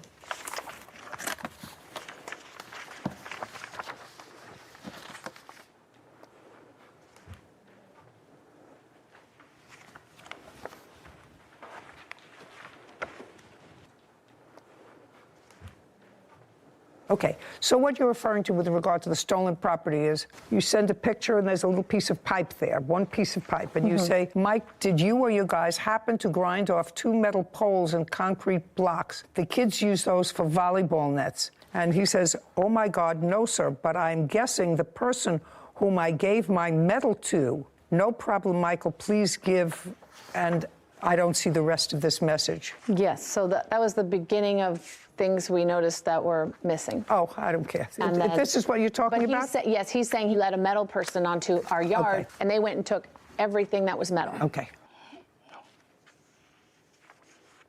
Okay, now, Mr. Attar. Yes, Your Honor. I want you to tell me about the missing metal on this property. She was standing right there, and there was a metal guy that drives down the street. And you know how they pick up metal? No, I don't know that, sir. There's people I'm a that drive down the television street with personality. pickup trucks. I don't know about people driving down the street to pick up metal. I've never had somebody drive down the street and say, I'm looking for metal. They don't even come down my street and ask if I want sharp knives. Okay. Do you understand? Very much, Your Honor. Do you understand? Very much, Your Honor. Okay. Who is this person? This person was picking up metal, and I asked for permission. I said, ma'am, Just a could he come second. down the property? Just a second. Yes, ma'am. Was this person picking up metal for nothing? Yes, Just ma'am. a second. Yeah. You're a business guy. Mr. Attar, somebody drives down the street and says, you know, I see you doing construction. Is there any metal around here that you want me to dispose of? Yes, ma'am. They do a lot. Yes. And then they look around. This is what you tell them. They look around and they take the metal for nothing. Yes, ma'am. This would be cheaper for me instead of load it on my trailer and take it to the recycling metal yard. So what metal did they take, sir? I assume Everything what? that I gave him. What was did you right give there. them? Nobody went up there and cut no poles, ma'am. Well, they sent you a picture of a pole, sir, and in response to the picture of the pole, you said, oh, my God, I'm guessing the person whom I gave my metal to. I'm guessing. No problem. And then you say later, tell me what it is, and I will either look high and low to get it back or replace it. That's what you say. Yes, I offered to replace it. That's what you say. I offered to Okay. replace it. Now, next question. I need an itemized list and what the value was of the metal taken. No, there's a list of everything. They're listed in there.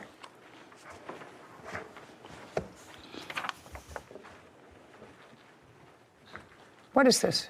Those are all the damages, but the metal is listed in there separately of the items that are missing. No, it isn't. This is a whole bunch of other things that you prepared for but this case. It's in there underneath. There's the horse feeder. Part of the corral was cut off. This is something that you wrote yourself. Yes, you This said isn't an itemized this isn't list. If they took 6 feet of pipe, get me a bill from Home Depot for the replacement of that pipe. Oh, I have all the bills for the replacement of metal, not what you prepared for this litigation. I'm sorry, I misunderstood. Itemized list.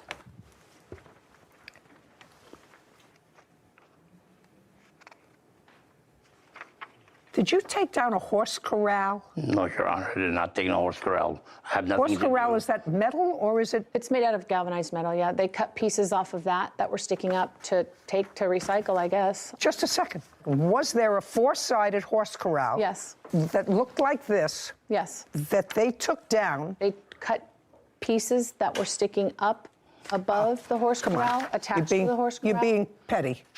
You're being petty. $306, Rams price, galvanized wall-mounted horse feeder, Did you take a horse feeder? No, Your Honor, I got no. Yo, Mr. Ratar, $4,500. Judgment for the plaintiff. Counterclaims dismissed. We're finished. This court is adjourned. Well, his equipment broke, and he wanted us to rent the equipment for him. Equipment died because things breaks down. And then the next day, he calls and says he can't finish it. At that moment, I didn't have a credit card to my name. And that's the honest truth. So we pretty much figured that was job abandonment at that point. I'm going to have a written contract in the future. Don't hire Always him. hire a professional. I could not believe that your first question to him when he said that he'd been working as a contractor for 14 years was, and you've been working all 14 of those years unlicensed? Oh, yeah. I was waiting for the Yeah. question. I was waiting at the edge of my seat, and it never came. Different minds. Yeah. Should have slipped me a note. I should have. You should have slipped me a note. No, that actually didn't cross my mind, but that's a good question. Yeah. Oral contracts and no license. No license, but there's no question. He did the work. Yeah. No, I agree. He did the work, and they were really dickering over who was going to absorb the cost of this second Bobcat that they had to get, which was really ridiculous. If they had had another contractor who came and completed the job, You would have awarded that. I would have deducted it from the $4,500 that they owed him. But absent that, the fact that he rented some sort of piece of equipment and came and cleaned up the property was not important to me, and the rest of their case was nonsense. Next time, they won't employ somebody for $11,000 from a card from your windshield. At Home Depot. From Anywhere. wherever, and not say, okay, listen, maybe I give him a shot. Give me 3 of your last references to call. It's a good lesson to people out there, doing work. I don't understand that. Desiree Surratt is suing her ex-boyfriend, Curtis Vasquez, for the cost of a car and childcare. Court come to order. All rise. Have a seat, everyone. Hello, Judge. Case 2195, Surratt versus Vasquez. Thank you. You're welcome. Ms. Surratt, you and Mr. Vasquez were in a relationship for a period of time and have 2 children together. How old are the children? I have a daughter that's 15 and a son that's 8. How long did you and Mr. Vasquez live together, if you did live together? It was a lot of off and on, so I would say maybe a combined time of 8 years. And does your daughter enjoy a relationship with her father? Unfortunately, no. Is that correct? As far as I knew, that she had a great relationship with me. When was the last time you saw your daughter, sir? We spoke just a couple of days ago. You know, she has more time with friends now, but I do speak with her on a frequent basis. Is that right? That's correct. Why don't you wait outside? Okay? Because, Ms. Surratt, I don't believe in, unless it's absolutely necessary, and certainly in this situation, it doesn't sound to me as if it's absolutely necessary to have your teenage daughter as a witness over a couple of $1,000s, which you may or may not be entitled to. Certainly, her father is in touch with her. She said he's in touch with her, which means that they communicate and that they have a relationship. Because I read the complaint and I read the answer, and I have a few basic questions. You're suing Mr. Vasquez, who you haven't lived with in many, many years, but who you share, according to what I've read here, joint legal and physical custody. Is that correct? That is correct, Your Honor. Is that correct? Yes. Is that pursuant to a court order? Yes. And when was that court order made? I have a copy of it, so I can tell you. 2011, Your Honor. 2011. Was there a trial, Mr. Vasquez? There was a trial, Your Honor, yeah. Were you represented by counsel? I represented myself. And what about the plaintiff? Did she have a lawyer? She did, Your Honor. I'd like to see a copy of that order. It's from 2017. Well, there was one in 2011. This is the original one. It hasn't changed since then. We have parenting and legal custody, and a child support order, which is separate. Oh, so the 2016 order, the ex parte order, originally granted Mr. Vasquez custody of the children.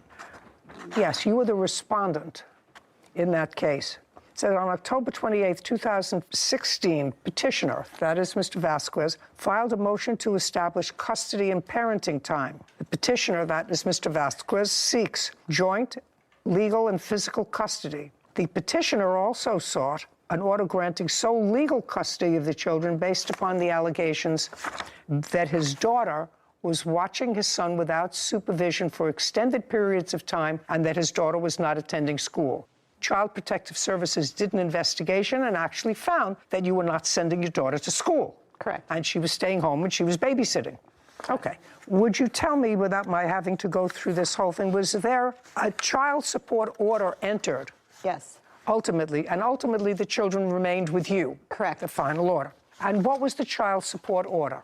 The child support order initially was $93 a month. I think I have a copy of it. And then to increase based off cost of living adjustments every year. Is that $93 a month for both children? For both children. Okay. Yes. The order was ultimately increased. How much do you pay in child support now, sir? $230 a month, Your Honor. I'm sorry, that's not the order. Well, I asked how much you pay. Were you ever in arrears of payment? I was at one point, and then I caught up, so I've been caught Well, up. they're catching up, so that $230 may be partly arrears. What is the order? Oh, I'm completely caught up with my child support. So the current order that you're paying is $230 a month? Yes, Your Honor. Okay. This is what you're suing for. It is your claim that Mr. Vasquez agreed to pay half of certain sporting fees that the children had that are not contained in the child support order, and he didn't. So you're suing him for that, and he says that you never had such an agreement, that you enrolled the children in sporting activities, and then came to him and said, do you owe me half? Am I reading that correctly? Your Honor, that's correct. That's your position? That's correct, Your Honor. Okay, so let's move on to the plaintiff's position that you wanted to change the child support order to not what he was paying, but what he was paying, and half of their sporting activities. We actually had a verbal agreement. Well, I'd like you to tell me when that took place, what you said to him, and what he said to you. So tell me first when that verbal agreement took place. It was 2021, probably, just a conversation between two parents to say if we enroll. It's a conversation between two parents. Right. So he's seeing the children, he's paying his child support, whatever the order was. You have a conversation with him. Is it on the phone or in person?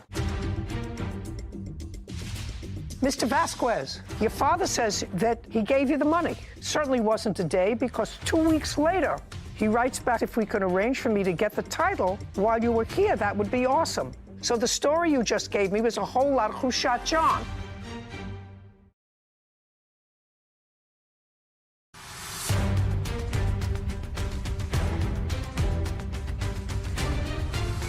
Desiree Surratt claims her ex-boyfriend, Curtis Vasquez, owes for the cost of a car and childcare.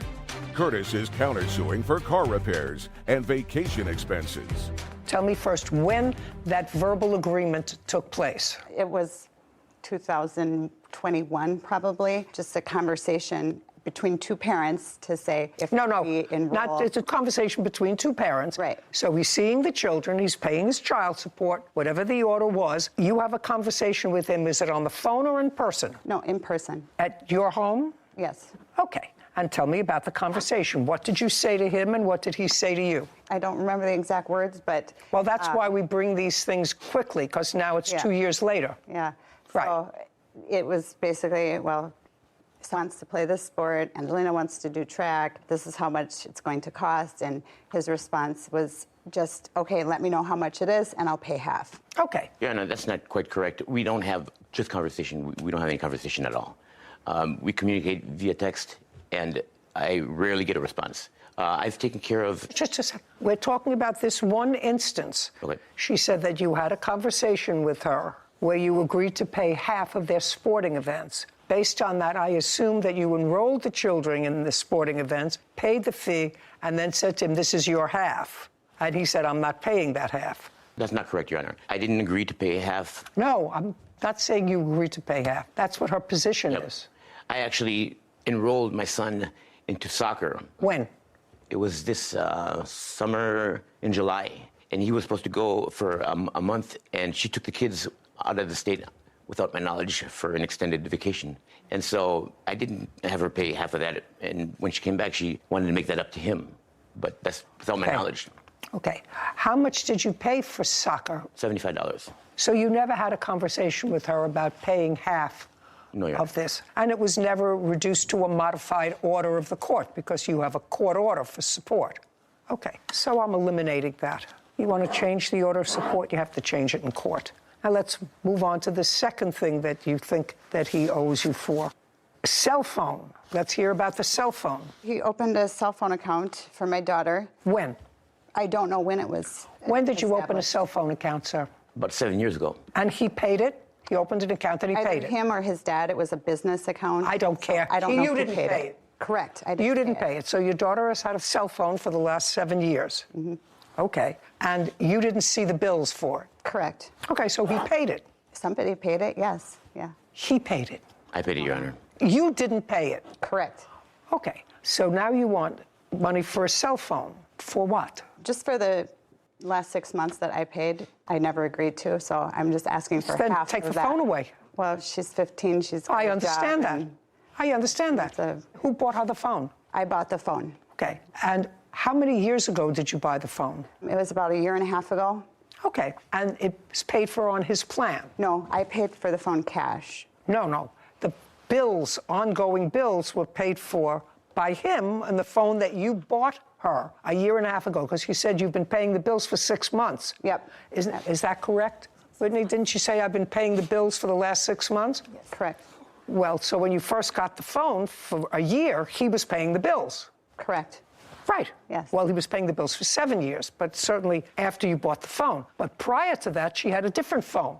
She had to have had a different phone because he was paying the phone bills for 6 years. Who bought that phone? I don't know. Your Honor, I purchased that phone. It was the iPhone XR. Okay. So you bought the first phone, you bought a second phone. Very nice. And he paid the bills, the phone bills for 6 years, and you paid it for the last 6 months. It's not part of a court order. If you agreed to do that, you agreed to do that. What are you getting courts involved for? I never agreed to pay the cell phone. Well, he never agreed to pay his cell phone when she was 13 or 12. Your parents. He paid it for a long time. Now you're paying it. What do you do for a living, sir? I'm a realtor. You work in a family business? Absolutely. Tell me about the family business. It's children first and foremost. You know what's best for them. No. The family business, sir. Oh, the family business. You're in real estate. Is it a family business? It is not a family business. It's just yours. And you've been in real estate for how long? For about 3 years now. And prior to that, I was in sales. That is a family business, and it's real estate marketing. That's a family business. That's a family business. You're not involved with that anymore. You Also. still are. Yes. Who owns that business? Dad. Your father. He does, yes. How many employees do you have? Just about 10, Your Honor. So your father employs 10 people, and you're one of them. That's correct, Your Honor. And what does your father pay you annually? Oh, it's commission only, so no benefits. And in the other real estate operation, do you have your own office, or do you operate out of your father's office? My own office. Where? In Maple Grove, Minnesota. Do you have any employees? I don't. So you work for your father on commission and yourself? Commission only as well Commission in only. real estate market. Okay. Did you file tax returns last year? No, I did not. Is there any reason for that? Just late. Just over. You're late. You're a year late.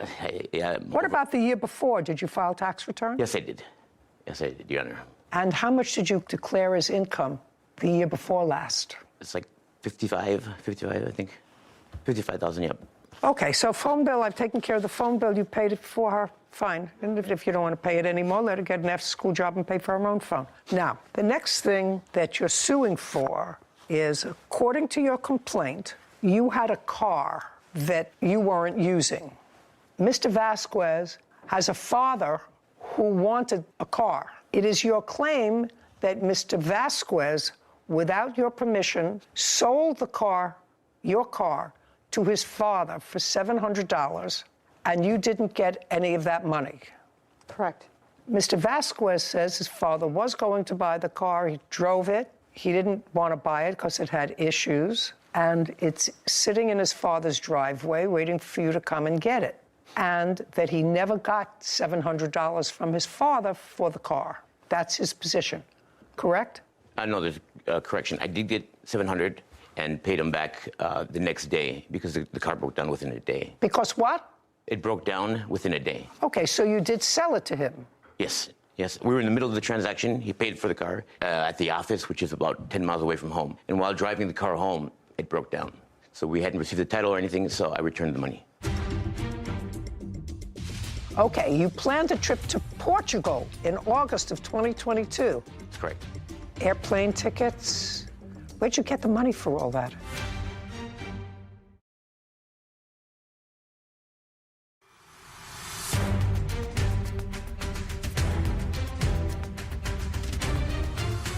Desiree Surratt has accused her ex-boyfriend, Curtis Vasquez, of selling her car without her permission. Curtis claims he refunded the money and she can take the car back. Okay, so you did sell it to him? Yes, yes. We were in the middle of the transaction. He paid for the car at the office, which is about 10 miles away from home. And while driving the car home, it broke down. So we hadn't received the title or anything, so I returned the money. Is the car still titled in your name? Yes. So go get it.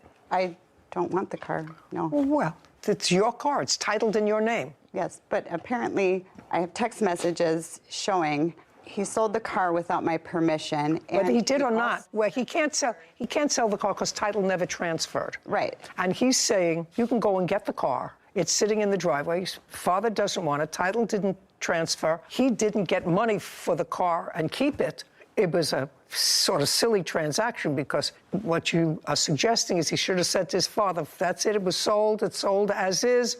You can't have your $700 back. Right, and my understanding is that his dad, through a conversation that I had with his dad did not get the money back. You can't tell me about the conversation. If you have text messages between them, I would like to see them. I do, yes.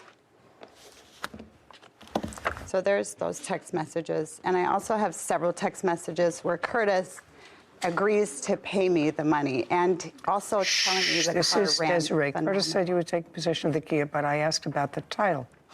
Big Curtis, is that your father? Your Honor, yes, it is. Okie dokie. Mr. Vasquez, your father says that he gave you the money. That's correct. And that it certainly wasn't a day, because 2 weeks later, he writes back, sorry, not good at checking my text. If we could arrange for me to get the title while you were here, that would be awesome. That's 2 weeks later. Your father didn't say to her, he gave me the money back. He said, I want the title. That's 2 weeks later. So the story you just gave me was a whole lot of who shot John. Well, Your Honor, there's one thing that we need to clear up right away is that it was never sold without her knowledge. Just a second. Now what I'm asking you, sir, I'm saying that your original story to me was that I sold my father the car with her agreement. That's what you say here, for $700. He gave me the $700, but am I correct, Whitney, that the car broke down the next day? He said the car broke down within a day. Within a day, and so you gave him his money back. Well, that's not what your father says here, sir. That's not what your father says here. I went back and forth with him for days, but I gave him his money back. No, what you told me was a lie. You told me it broke down the day you gave him his money back. The initial conversation she had was May 9th. And then May 16th, she's having a conversation with Big Curtis. That's your father. Mm-hmm. Sorry for not checking my texts. Can you get me the title? Which means 2 weeks later, he wanted the title.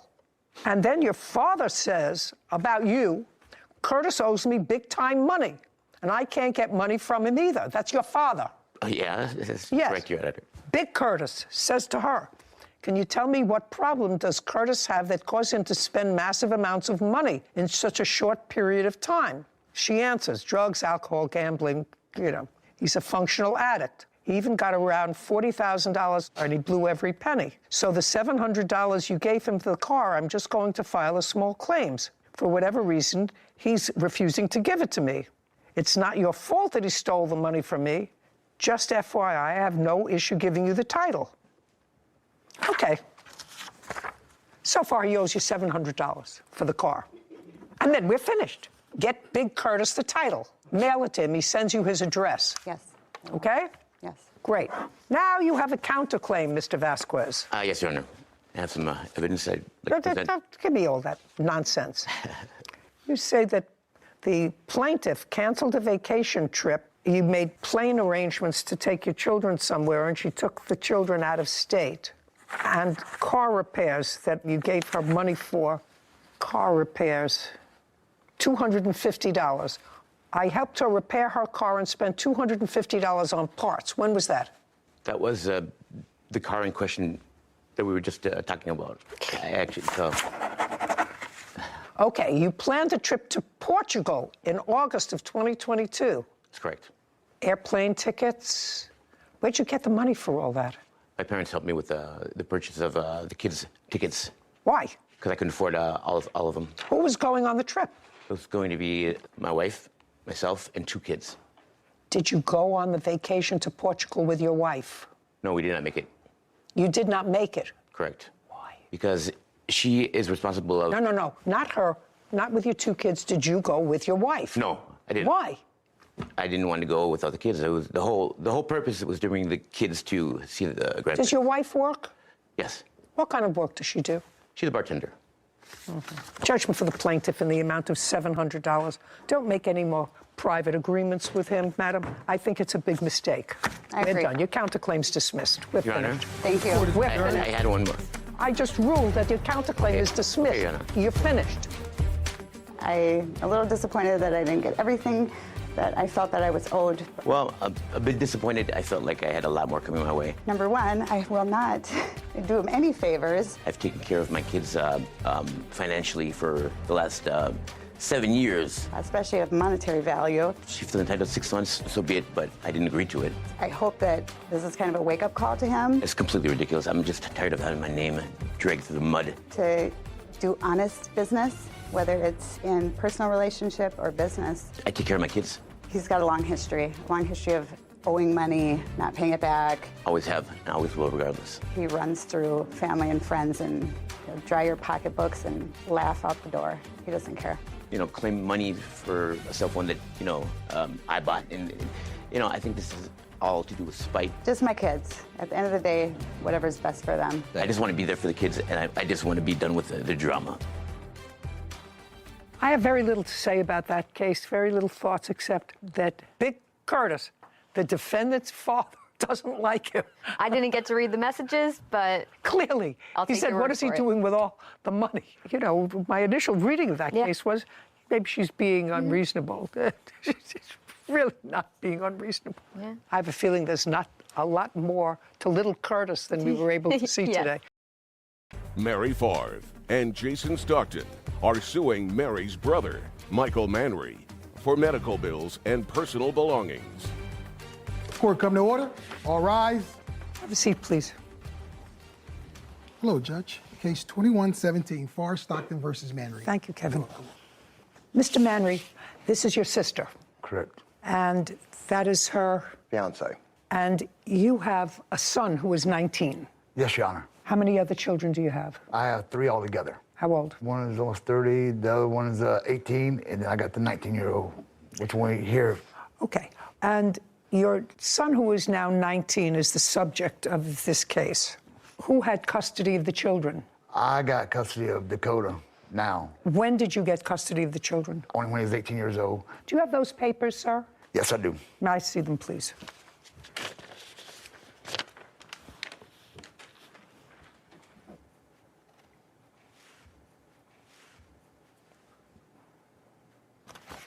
Okay, so this grants you, sir, legal and physical custody of Dakota Manry until further order of the court. So what this case is about now, and I assume from what I've read, that Dakota has certain special needs. Yes, ma'am. And because of his special needs, he is unemployed. Did he finish any sort of a high school? He graduated. He graduated from Yes. high school? Yes. Did he go to a special school? He went to a regular school, but he was in special education. And when he graduated, did he graduate when he was living with you? Yes. Okay, so this is what your case is about. At some point, according to you, you have a niece.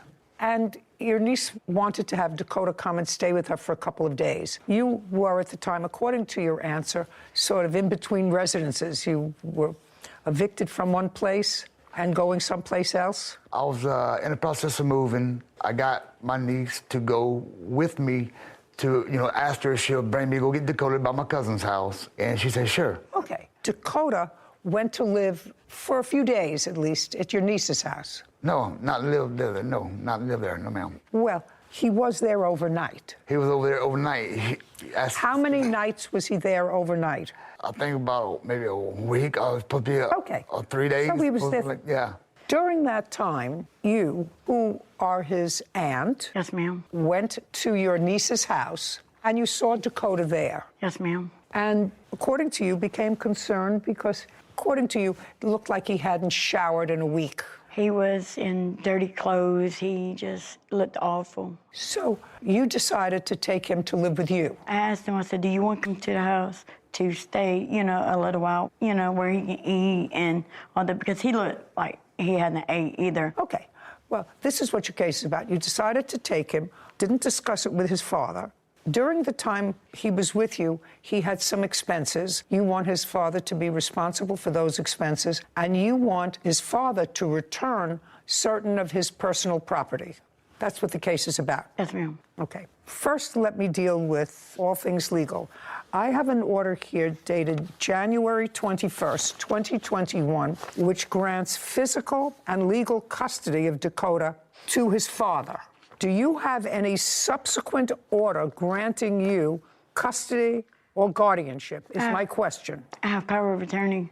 That is not the same thing. Can I see what they have? Power of attorney when I didn't give her permission. I got custody. Okay.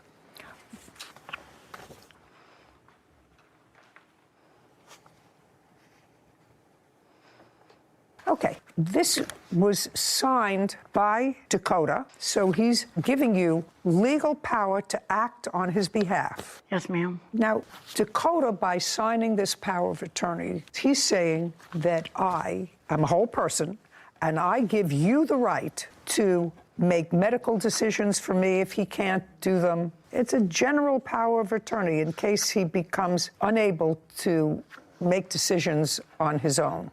This is an order of custody. You have power of attorney. Power of attorney suggests to me that Dakota wants to emancipate himself from his father, wants someone else to act on his behalf. It becomes a complex question because if Dakota has special needs and if he can't act on his own, and a court has already ruled that his father should have custody of him, either you have a power of attorney and he's emancipated, in which case his father's not responsible for any of his medical bills, or this is invalid because he can't sign a power of attorney because he doesn't have the mental capacity to understand all of the implications of this power of attorney. Now, your nephew was in special classes. Yes, ma'am. And do you know what the nature of his disabilities are? Fetal alcohol syndrome. Is that his diagnosis, sir? Yes, Your Honor. He had, according to you, after you took him from your niece's house, and you do acknowledge you took him without his father's permission. Yes, ma'am. Yes, ma'am. We was not talking, me and him. It doesn't make any sense if you were talking or not. I didn't have his number, and I asked Dakota, I said, text your daddy to let him know you're coming with me. Dakota said, and he showed me where he texted Michael. Now, I don't know if it was on a different Facebook page. No, it's your responsibility to notify his guardian, who has custody, that you have taken physical custody of him. Right. And when did you take physical custody of him? Give me the month, day, and year. May 20th of this year, 2022. Now, while you had physical custody of Dakota, you indicate that he had surgery. Yes, ma'am. And part of what you want Mr. Manry to pay for is the ambulance bill. What kind of surgery did he have? Brain surgery, and he had a feeding tube put in him. Just a second. What caused you to take him to a hospital or to a doctor? Your Honor, when he arrived at the house on the 20th, he had very bad slurred speech, and his balance was completely off. He was falling over. Your Honor, it was like he was a drunken man. Let me go back to you for a second, sir.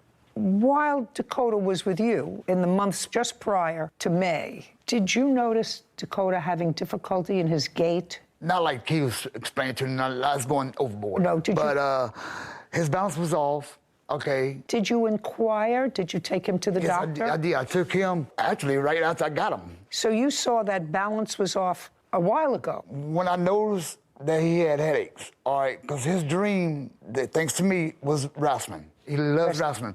I put him in wrestling. I talked to the promoters, and I did that for him. But when I seen every time he got body slammed, and this and that, I had to take him out of it. I got concerned because he was complaining of headaches. So I made an appointment, and I waited for a referral. Well, when the referral came in, my kid was kidnapped. So he never actually saw the second doctor? No. Okay. Do you have any records? Well, I couldn't get the records. I tried to get them. Once something went wrong, my kid died doing surgery. I couldn't even be there for him and all that. Anything could have happened. Just a second. I'm following you, sir. Now, when did you take him for this brain surgery? I took him the first week of June. I took him to do a CAT scan. And as soon as she did that, we went to the hospital. We didn't leave the hospital. They put him in the ER. And from the ER, we went to Florence, Alabama. And then the surgeons there couldn't do it because it was so big. What was so big? Your Honor, brain. they found a mass the size of a grapefruit. The first week, Dakota came to stay with us after we noticed the balance issues and the slurred speech. She took him to Dr. who diagnosed him with being severely malnutritioned. Your Honor, when he came to my house, his liar. No. Okay, I'm sorry. Your Honor, sorry. My apologies. His leg was no bigger round than my wrist. I got it. Mr. Manry, everything has to be put in perspective. You had a lot of things going on. And if Mr. Stockton's reporting to me is accurate, even though there might be some bad feeling of the way your sister and her fiancé took physical custody of Dakota, you really have to be in a position to say thank you to them, because you, for whatever reason, not for lack of trying, nobody is suggesting for lack of trying, you did try to take him to a doctor. You did see that there were things wrong with him. I understand that it's not always that easy to get the right specialist to get involved in this kind of surgery, but you really have to take a breath. Yeah. And I assume it's accurate, because I cannot assume that anybody would perform brain surgery on a child that was not necessary. That okay, why she couldn't call me instead of calling the mother? Just a second. Your sister should have called you and told you that Dakota was going into the hospital to have surgery. That would have been the nice thing to do. Did you do that? She did. No, she did not. She called I called their my mom. mother. Well, calling your mother. His phone was disconnected. I did not have the new number until he called me or texted me with a bunch of drama. That's when I got his number. You took my kid from me. You kidnapped my son no matter what. Mr. Manry, what I want you to do is just take a breath for a moment. Yes, ma'am. Dakota kept texting me, he kept on video chatting me and everything. And then all of a sudden, like a light switch, he changed and everything. The boy's mind's being poisoned by Mary and No, so far, Mr. Manry, you're not losing this case, so I don't know what you're agitated about.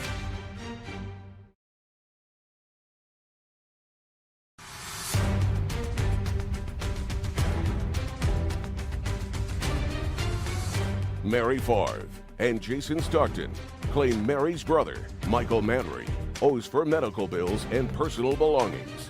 Michael is countersuing, saying they illegally took his son from his custody. Mr. Manry, Dakota was only at your niece's house for a short while. You already told me that when he came to you, his gate was off. So right before he went to stay for a couple of days at your niece's house, was his speech slurring? No, he always had a speech impairment because of the disability, but his speech was not slurred at all. That is a lie. Him having the skinny arms and all, that's all Okay, a lie. I'm not talking about skinny arms. I'm talking about his slurred speech. What I was saying to you, Mr. Manry, is that I don't think there are any bad guys here.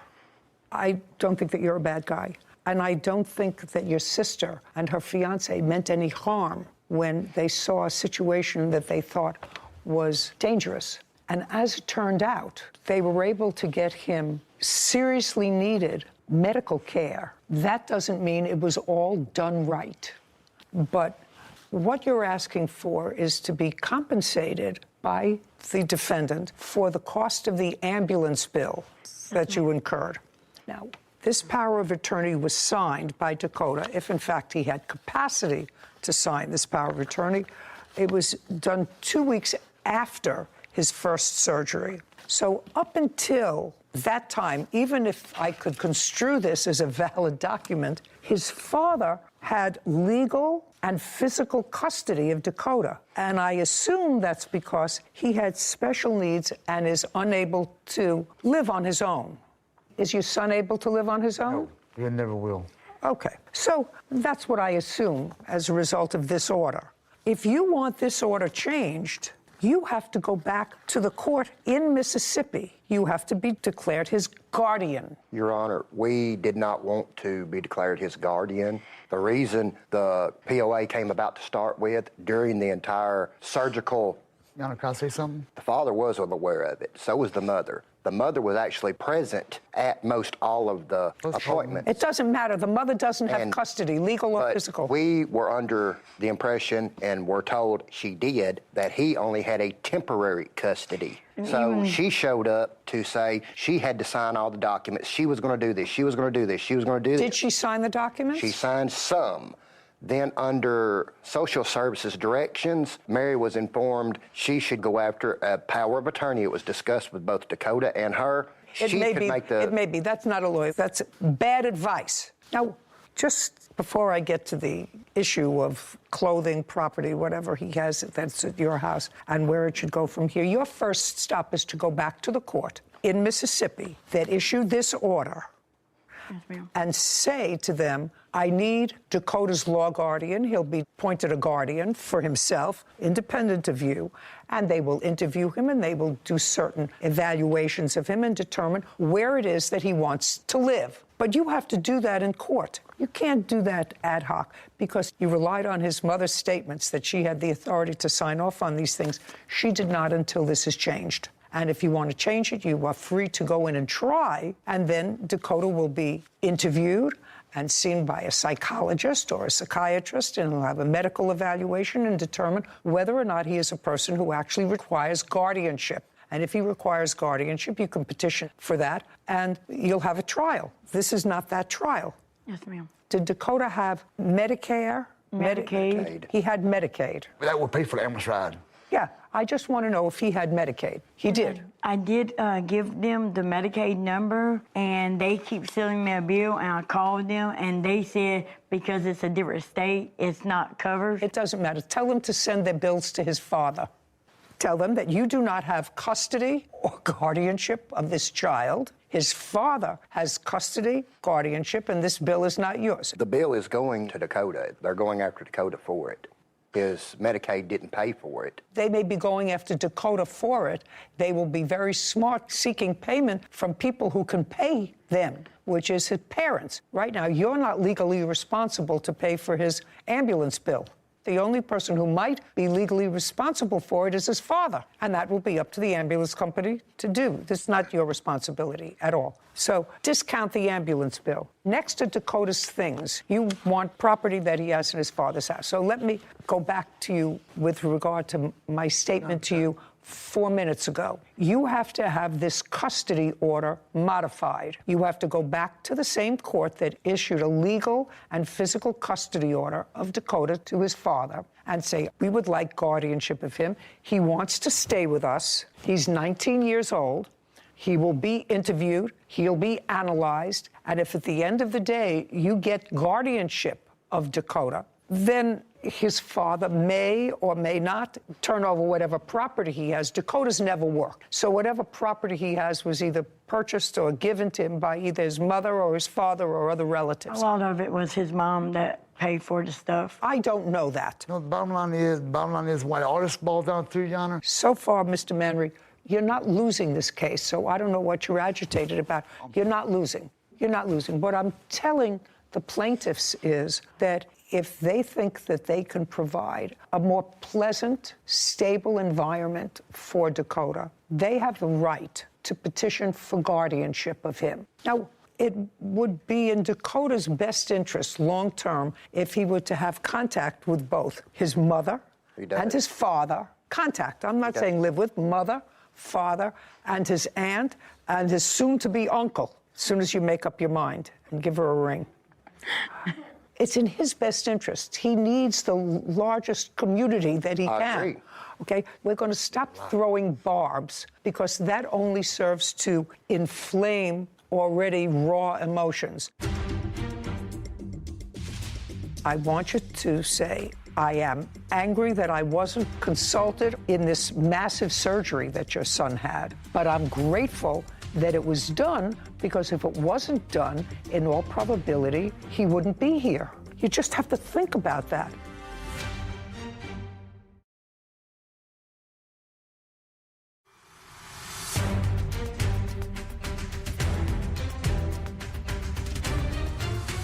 Mary Favre and Jason Stockton have accused Mary's brother, Michael Manry, of owing for an ambulance bill. Michael claims Mary and Jason took his son without his permission.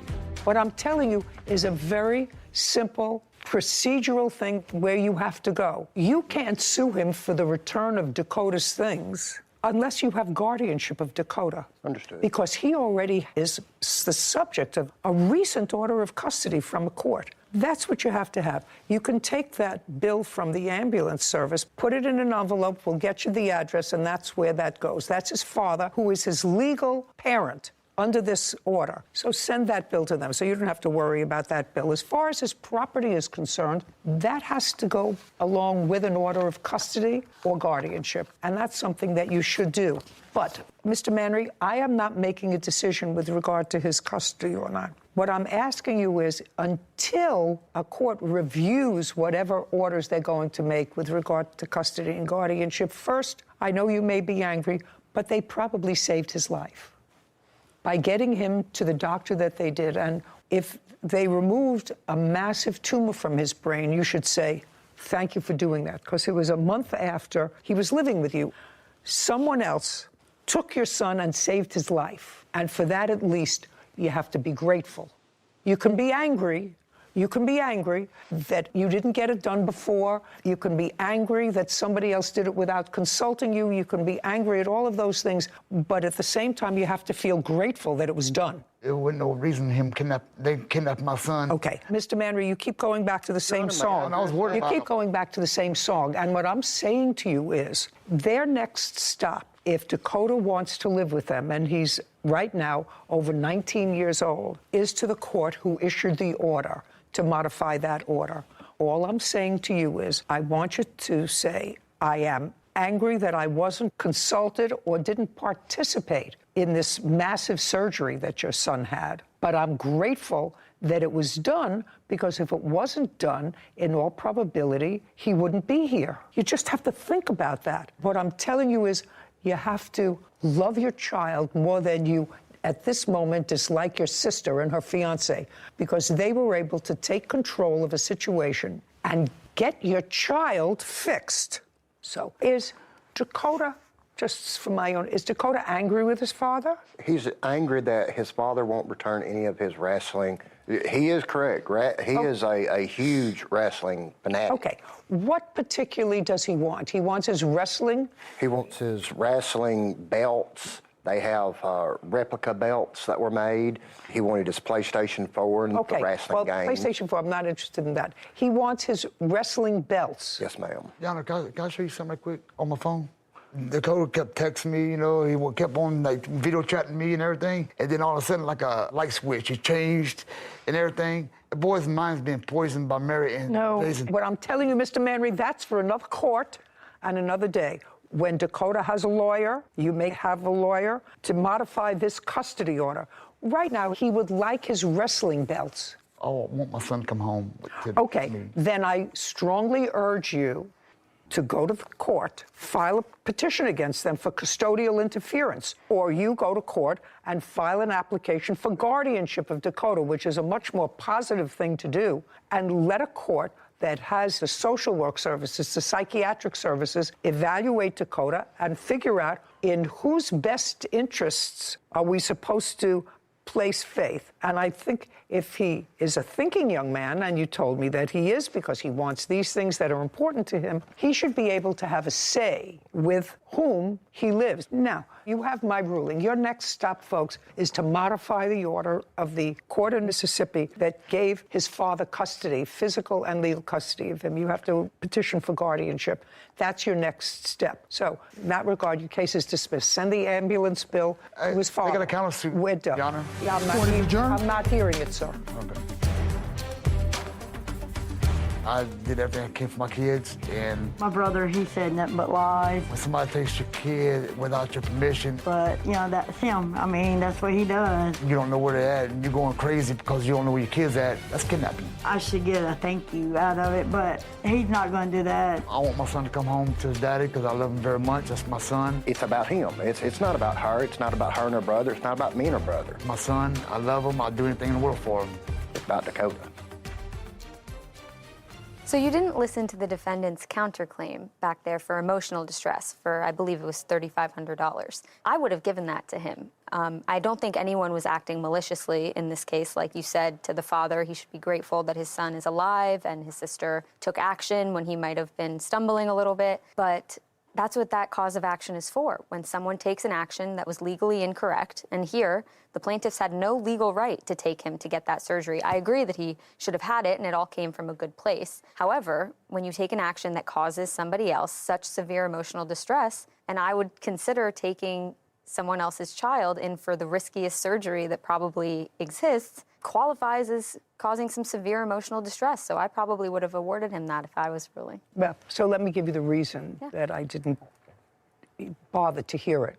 I think the aunt and her fiancé had nothing but pure motives in taking this 19-year-old who they say appeared to be malnourished and they say was diagnosed as being malnourished, which is possible, and it's possible that it was all related to this brain tumor that he clearly had that was impairing his stability.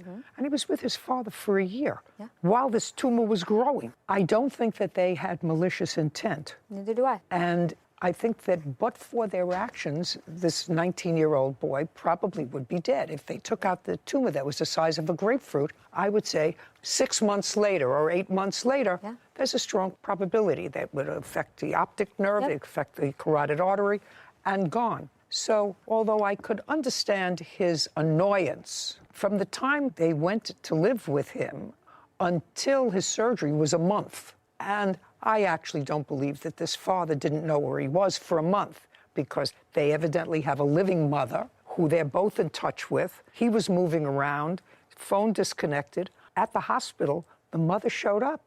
She said, I can sign the documents. Well, you know, you're involved in major surgery for a child. Your focus is not on your brother, who did not take care of business for a year. So I'm going to leave that up to a family court judge to determine who should have custody, and I probably guarantee you that custody will remain with his aunt, because that's what Dakota wants. Father may be angry, but that's what's going to happen. I have no doubt that the father loves him. He did not take good care of him for the year. Sure. And so I wasn't going to reward that by giving him any money against these people who had nothing but the child's best interests, when for a year he really didn't take care of business with his son. And that's why I didn't hear his case for emotional distress. Understood.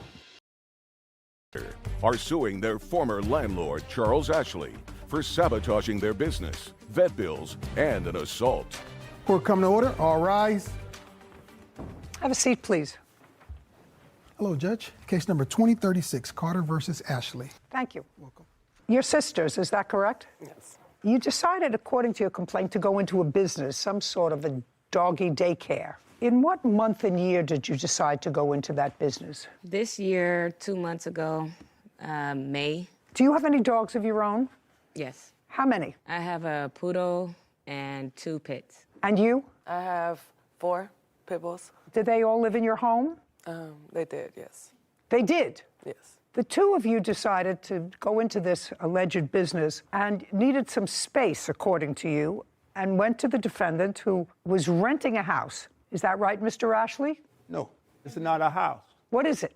It's a building. What kind of building? It's a commercial building. Okay. On this commercial building lot, there's a backyard or a back yes. empty space, and it's an open space with a fence. Yes. So it's not a home. No. What arrangements did you make with the Carter sisters to rent them that space? I made arrangement with Deborah Carter. May I see?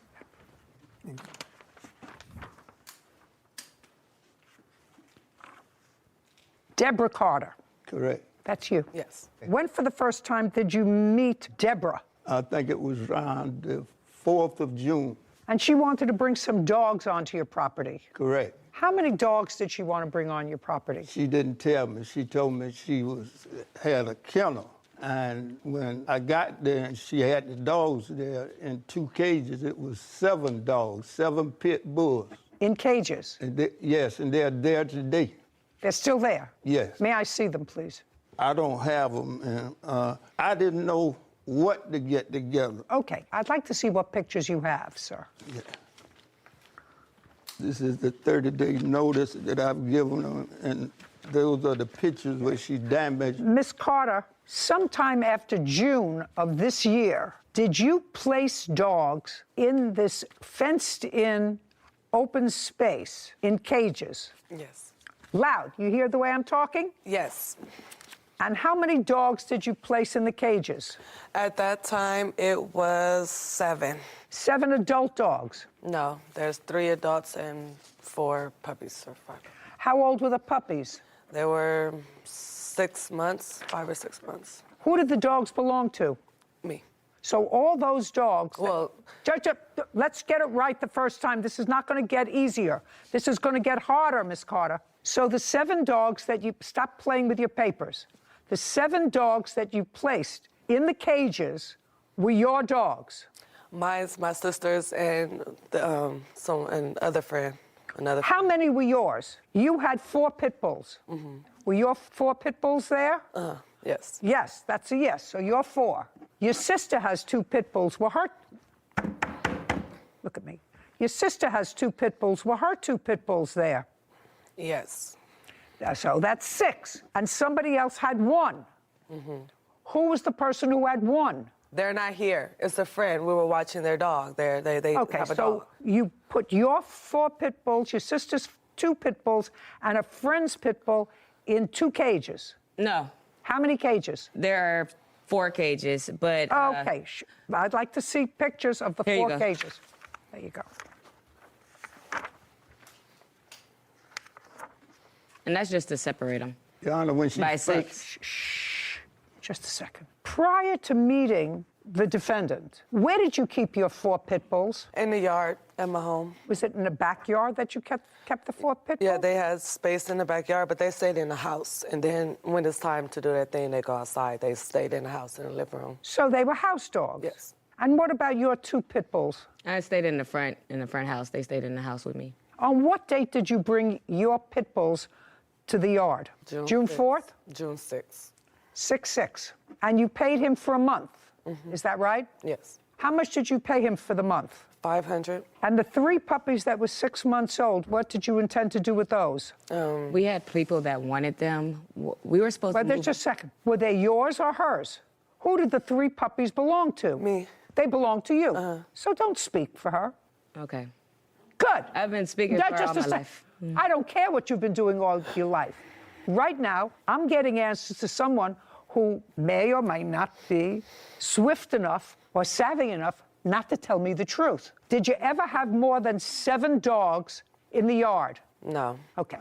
So this is what I'm sort of confused about. Of the 7 dogs that you kept in his yard, 6 of them were pit bulls that belonged to you. And what you're suing him for is, you say, because of him, you lost your kennel business where you want, well, that's what it says here. You lost your kennel business. Daycare.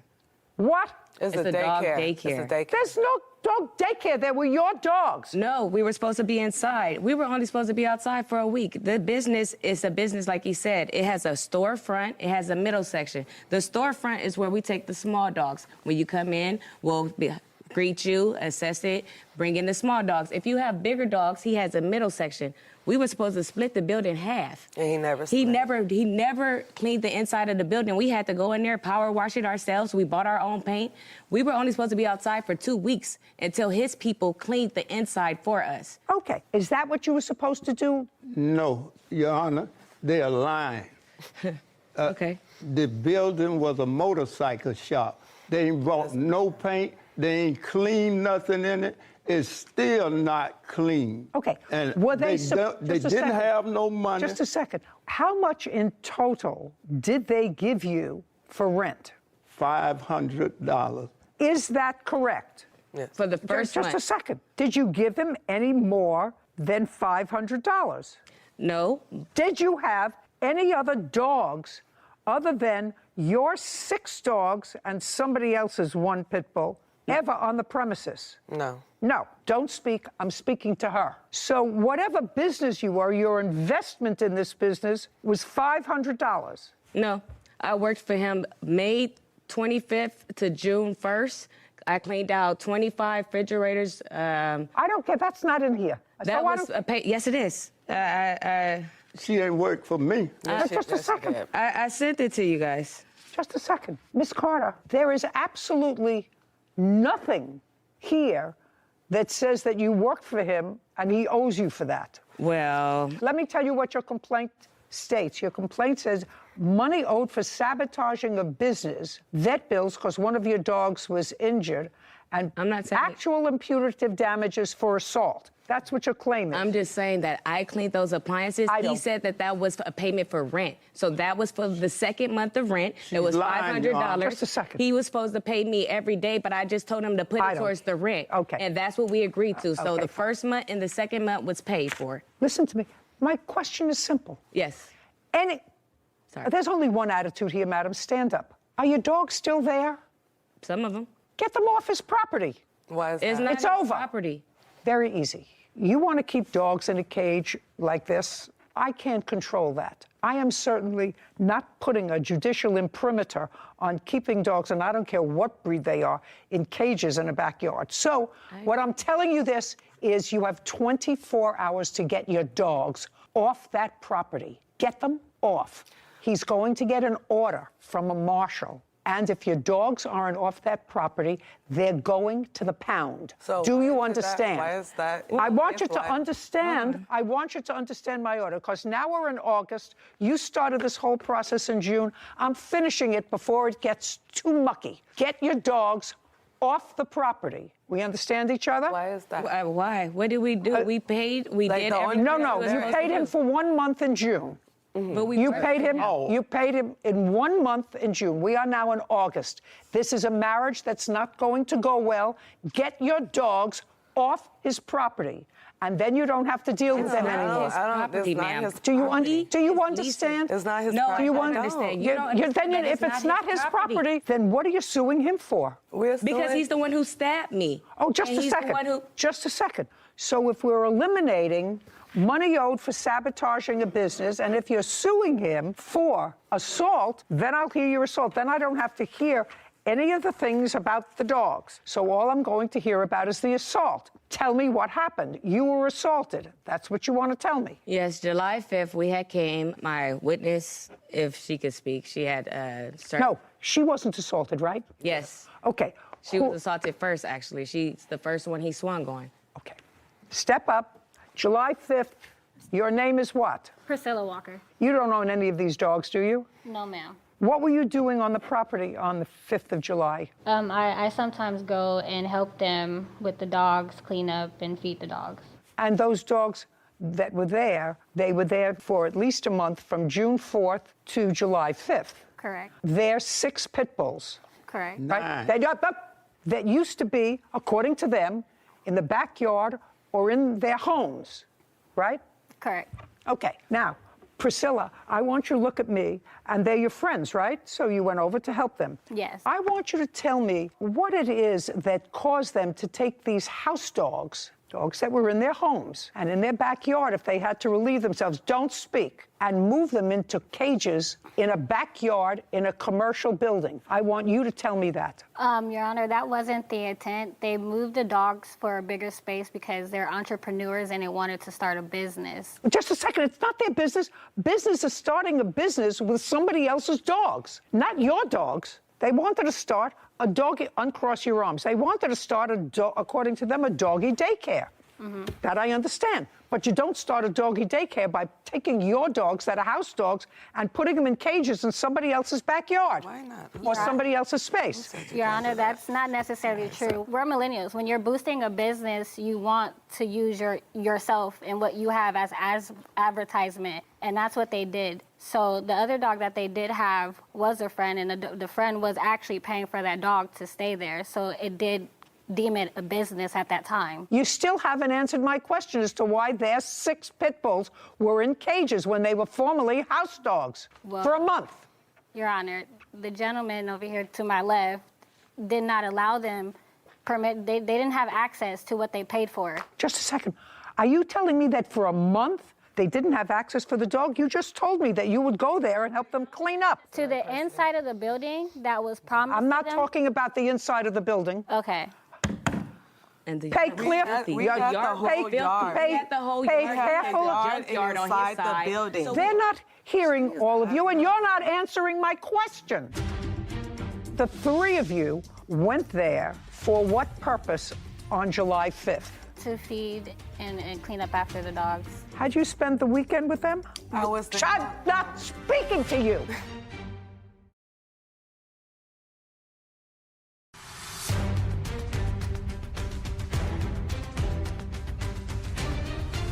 Denise and Deborah Carter claim their former landlord, Charles Ashley, broke an agreement to store their dogs. They also claim he assaulted them. Charles claims he was the one who was assaulted. Okay, if I was starting a doggy daycare business and I had house dogs, my little Shih Tzus, running around the house where they have been for years, I would not take them and put them in cages in a back vacant lot in order to demonstrate that I had a business. My dogs slept just a second. in the house. They slept in the house. They didn't roam in like your little Shih Tzus. They didn't do that. Just a Those are second. You pit bulls. told me that they No, stayed I in your said that they house. stayed in. I said they slept in the house, in a cage, in an area. Yeah, well, that's exactly what I'm saying. I don't understand how you could take your pets. But they stayed outside. Because they we spent were their time offering throughout the other day. things. They We wanted slept to in the have house. one. All right, let's get to the assault. I'm not interested in this. Now, Your Honor, I have the lease here. I'm paying the owner $4,000 a month. He lied to the loaner and said he wasn't going to do any sublease, and he subleased the only to us. thing I'm interested in He is subleased to us. the only thing I'm interested in is the assault. The So, only- Priscilla, Yes, don't ma'am. speak. The 3 of you went there for what purpose on July 5th? To feed and clean up after the dogs. Okay, and you had done that before? Yes. And when you got there on July 5th, was that over a holiday weekend? Yes, it was. It was a Tuesday. It It was a Tuesday, so July 4th was on a Monday. Yeah. Had you spent the weekend with them? I was there. I'm not speaking to you. Had you spent the weekend with them? No. Yeah. Okay, you say yes, she says no. I'm not asking you a question. Do you understand? So you spent July 4th. Go ahead. You spent July 4th with them. Is either yes or no? No. When did you meet them on July 5th? Around the morning. Around what time? 11 a.m. You're asking me with a question. 11 a.m. I don't know if it was 11. I'm 11 asking a.m. you. 11 a.m. Did you have a discussion with them Regarding? regarding the dogs, what you were going to do that day? Of course, we always have discussions about what we're going to do during the day. Okay. When you spoke to Deborah, did you ask her when she had last seen the dogs? No. No, you did not. Deborah, prior to July 5th, when had you last seen the dogs? July 4th. What time? It was about 5 o'clock. I was in there, cleaned them up. He came, locked me in for 4 hours. Okay. So on July 4th, you were in there feeding the dogs. Yeah. And July 5th, you went back in the morning again to feed the dogs. Mm-hmm. Is not an answer. Yeah. Now, tell me what happened when you got there on July 5th. On July 5th, when we went inside to feed the dogs, I went to go turn on the water hose, and I noticed that the water would not come out. That's when they were in the kennels feeding the dogs, and I told Carter that, hey, the water's not on. So the door to the building was open. I believe they both stepped in. When they stepped in, there was like verbal altercation. So when they stepped in, you heard that there was someone else in the building? Yeah. Okay. And that would have been you, sir? Yes. On the 5th? Yes, me and another friend of mine. Okay. And what were you doing in the building on July 5th? It was about 6 o'clock that evening. My friend came by the house. He's a general contractor, and I'm renovating the building to set it up for business. So I said, come on, let me take you up here, show you the building. I need your help. We get up there. I open the gate, go in, leave the gate unlocked, and we walk through the building. When I come around, there in the building. All three of them or just one? All three of them. Had you turned the water off to the hose outside? No. Do you I used know? to water the dogs when they didn't come because they'd be barking so, and the neighbors next door, I just moved in, Your Honor. I don't want to make no enemies. That's why I told them I'm not taking no more rent from you.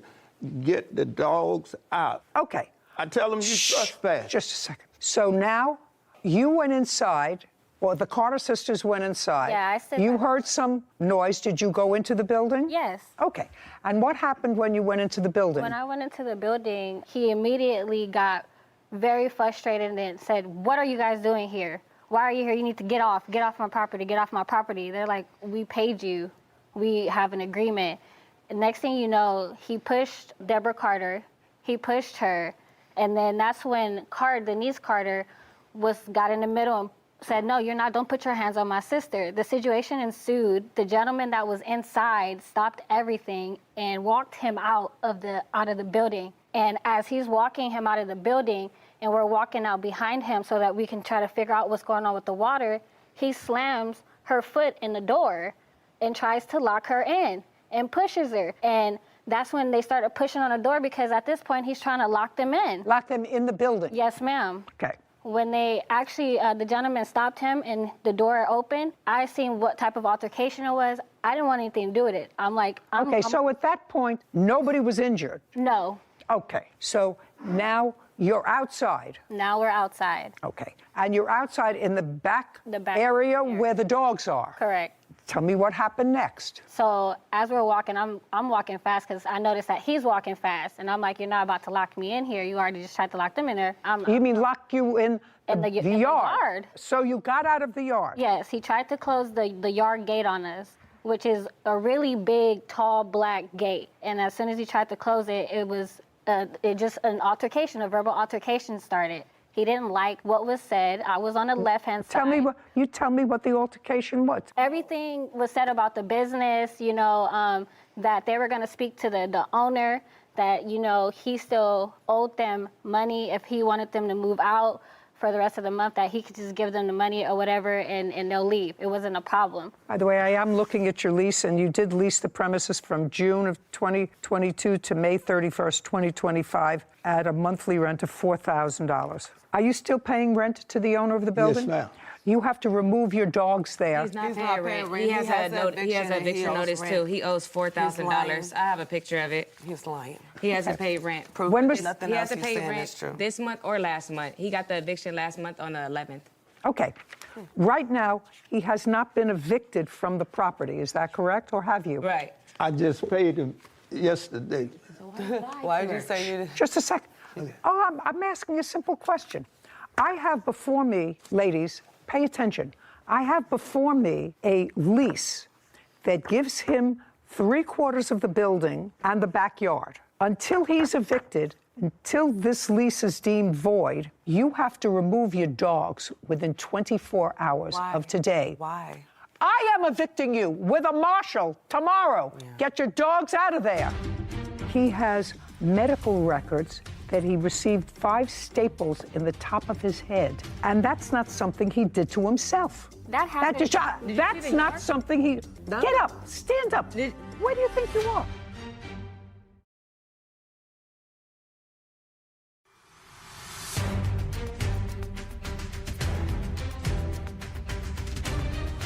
Denise and Deborah Carter have accused their former landlord, Charles Ashley, of breaking their agreement and assaulting them. Charles claims Denise and Deborah attacked him first. Okay, we're going to get back to this assault because I have other things to do today. You're outside. The gate that he's tried to cross has opened up again. Mm-hmm. And? He got really angry. He was saying a lot of curse words, you need to remove all your... You know what, if you don't remove it, I'm going to remove it for you type stuff. And after that, he swung with his right hand and it connected with my face. After that, he started punching on all of us, so we had to defend ourselves and fight back. And then an altercation got started and everybody was fighting with everybody. So it was the three of you and him? Yes, okay. Correct. Did you go to a doctor? No, but I was... Just a second. Did you take photographs of your face? No. What about you? Deborah, were you hit by the I was. defendant? Yes, I was. Where were you hit by the my face and my Did you- foot. No pictures, and I didn't go to the doctor. I self-healed. Good. And what about you, Miss Carter? Where were you To the hit? doctor. I had to go to the ER because I had to get stitches. I had 9 stitches. Okay. And- Well, tell me about the stitches. That's what I want to know. How did the cut that required the stitches take place? When he was attacking us, he was swinging on me, and he had a blade in his hand, and I thought he was punching me, but really when I was blocking myself, he was taking. That was the second occurrence, because after the first one, we tried to leave the situation. He was upset and put out a knife. We thought we were and attacked leaving, us yeah. with He a just knife. came back with the knife, and now I'd like to see the records. Here's the knife records, and then here's the police records on when he was arrested, and that's just like my stitches and what doctor I went to and like my medication. Okay. Now I'm going to take a look.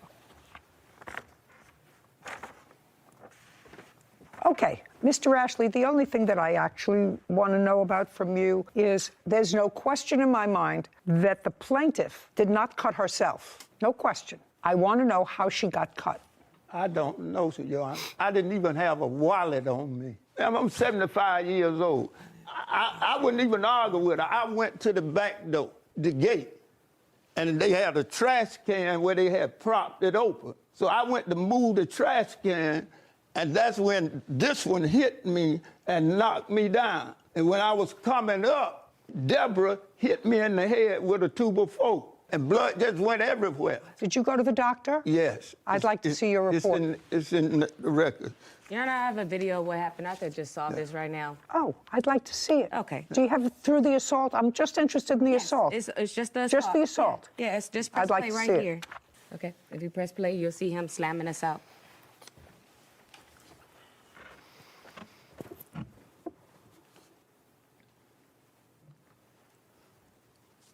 I don't see any assault. You Well, wanna show yeah, me? but I tell you, my phone fell out the hand. Well, I'm that, just saying then that don't show me what I can't see. All I know is he has medical records that he received 5 staples in the top of his head on that date. And that's not something he did to himself. No. Get up, stand up. He Where do did you do think that. you are? You think he did that to himself? Yes, do you see the tire behind him? He just fell over it. That's and exactly all what that wood happened. behind him, he fell on that Shush. stuff. Listen to me. Blunt head trauma, which is what the emergency, which is what the emergency. yourself down. Okay. You attacked us. You If have- you're attacking us in pleasant Listen to me. It's okay. Listen to me carefully. All right. You have now sit. You have 24 hours to get your dogs out of that yard. You want to show me pictures of a trash-strewn yard? That's not where I would keep my precious house dogs for an hour. So get your dogs out of there 24 hours from today. How do I counter that? This is not a dance party. I'm ruling now. 24 hours, remove your dogs. You have nothing left to do with him. He wants you gone. I want you gone. I want those dogs out of the cages on that property, and I want them gone within 24 hours. Now, there's no question, Mr. Ashley, that both of you were injured in that altercation. No question. All I'm asking is, subsequent to your arrest, did you have a hearing? No, Your Honor, I have it right here. They rejected the case. May I see it? They wouldn't even hear it.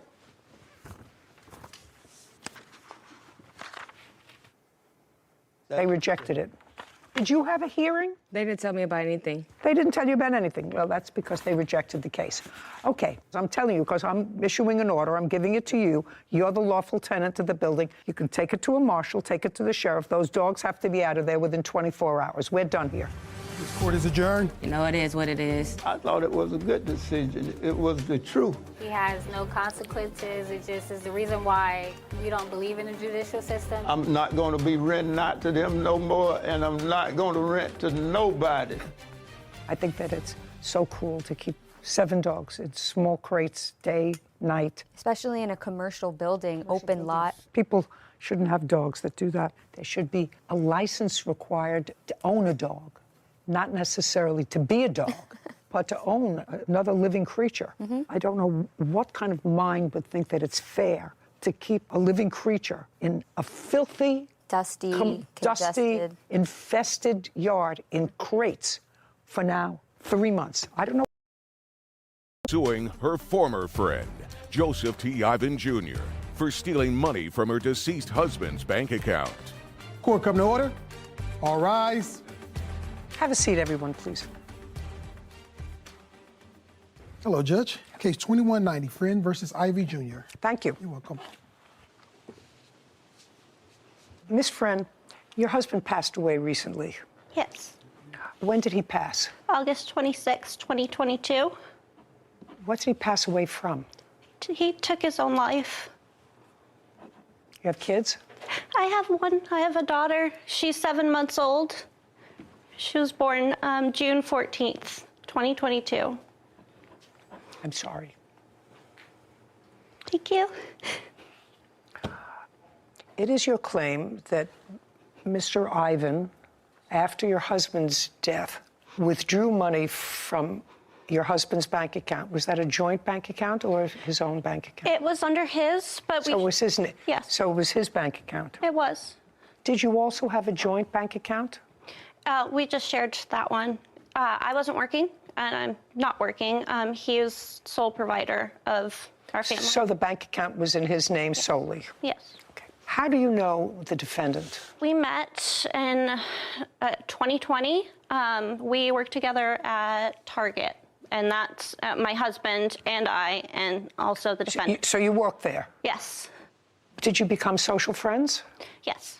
And at some point, Mr. Ivan says that your husband needed money, that he was in some sort of difficulty with rent money. Okay. That's what Mr. Ivan says. In what month, Mr. Ivan, do you claim that you loaned money to Mr. Friend? Mr. Whalen is his name. Whalen. Yeah. Michael and I are best friends from the day that we met, by the way. Just hit it off right away. So this gentleman would come to me and vice versa. Just tell me. The money we're talking about, August 17th, 2022. And was the conversation about the money in your house? Yes. In your house? Yes. I'd like you to tell me what that conversation was. Absolutely. Michael showed up at my door on August 17th. He needed money, and he needed away from the plaintiff. Just a second. Uh-huh. Don't tell me what he needed. Tell me what he said to you. His rent is very far behind, and he would like to borrow $1,500. Did you ask him why? Of course. And what did he say? Rent. No.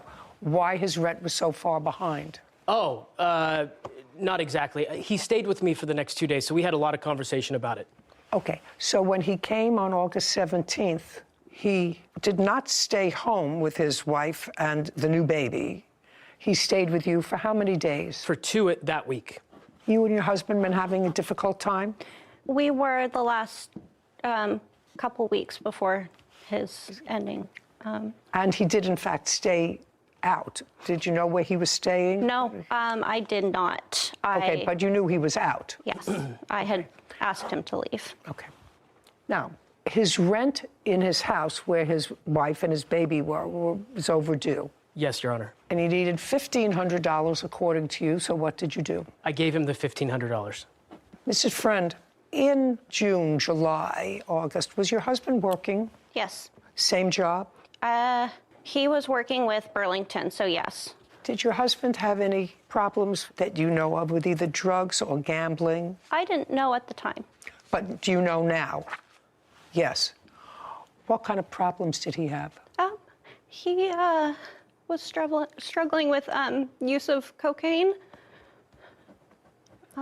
Okay, so that would account for his need for money and also for problems.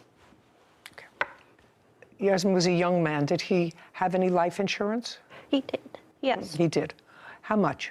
It was, oh my goodness, it was $200,000. Did the company pay on his life insurance? No, because he committed suicide? Oh, it wasn't that. It was he had lapsed his payment. So I think his last payment was, I believe, in May, and he did not pay it. So because of that, they did not. It lapsed? Yeah. It might not have been effective anyway, since he took his own life. Okay, so you lent him $1,500. And how did you repay yourself and when? Your Honor, I'd like to point out that she was very well aware of the fact that he was using cocaine for the better part of the year. Just a second. Okay. Mr. Ivan, not necessary. Okay. I repeat myself because that was our agreement. Michael was at my house a week later also. He logged onto my phone because he no longer had any belongings. He no longer had a physical wallet or a phone in his possession. He lost them. Miss Friend had his wallet, but I can show you that later. For now, he's asking me if he can put his memorized information on my digital wallet, which I can show you now if you'd like. Yeah. It's still on my phone to this day. His information? Correct. Okay. With the agreement... Just a second.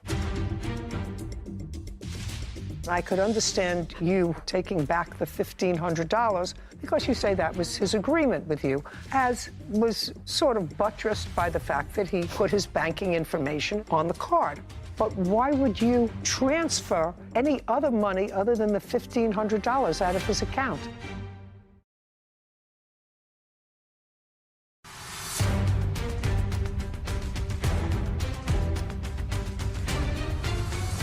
Courtney Friend claims her former friend, Joseph T. Ivan Jr., wrongfully took money from her deceased husband's bank account. I want you to bring that up. Yeah. And Sarah, you're going to take a look at that? It's the top card, sir. The one that says Chime. That's my digital wallet, my personal digital wallet. So it's the same as when you put something in your Apple Wallet and you can pay using, I'm trying to think of the easiest way to describe this to you. If you log in to check your bank balance, you can save the card to your phone, so it makes it easier to pay with your phone. So it looks as if Mr. Friend logged in to the defendant's phone with his credentials and information. So that There's also latest transactions. The very last transaction was from 10/1/22. And how much was that for? $80 at a market. Then there's some gas stations. That's for October. Prior to that. There's a list of just latest transactions. That's all those are the total transactions. Yeah. That you made? Well, just a second. There's an $80 transaction, according to Sarah, in October. Yes, ma'am. So the way was that your transaction? It was. Okay. I have. Well, just. I'm sure they'll match with whatever. $236 worth of charges. I charged $236 worth of charges. From my husband's passing till. Hold on. Hold. Well, I have $80 in October, but in transfer to, who is that? That is $1,400. That is the deceased.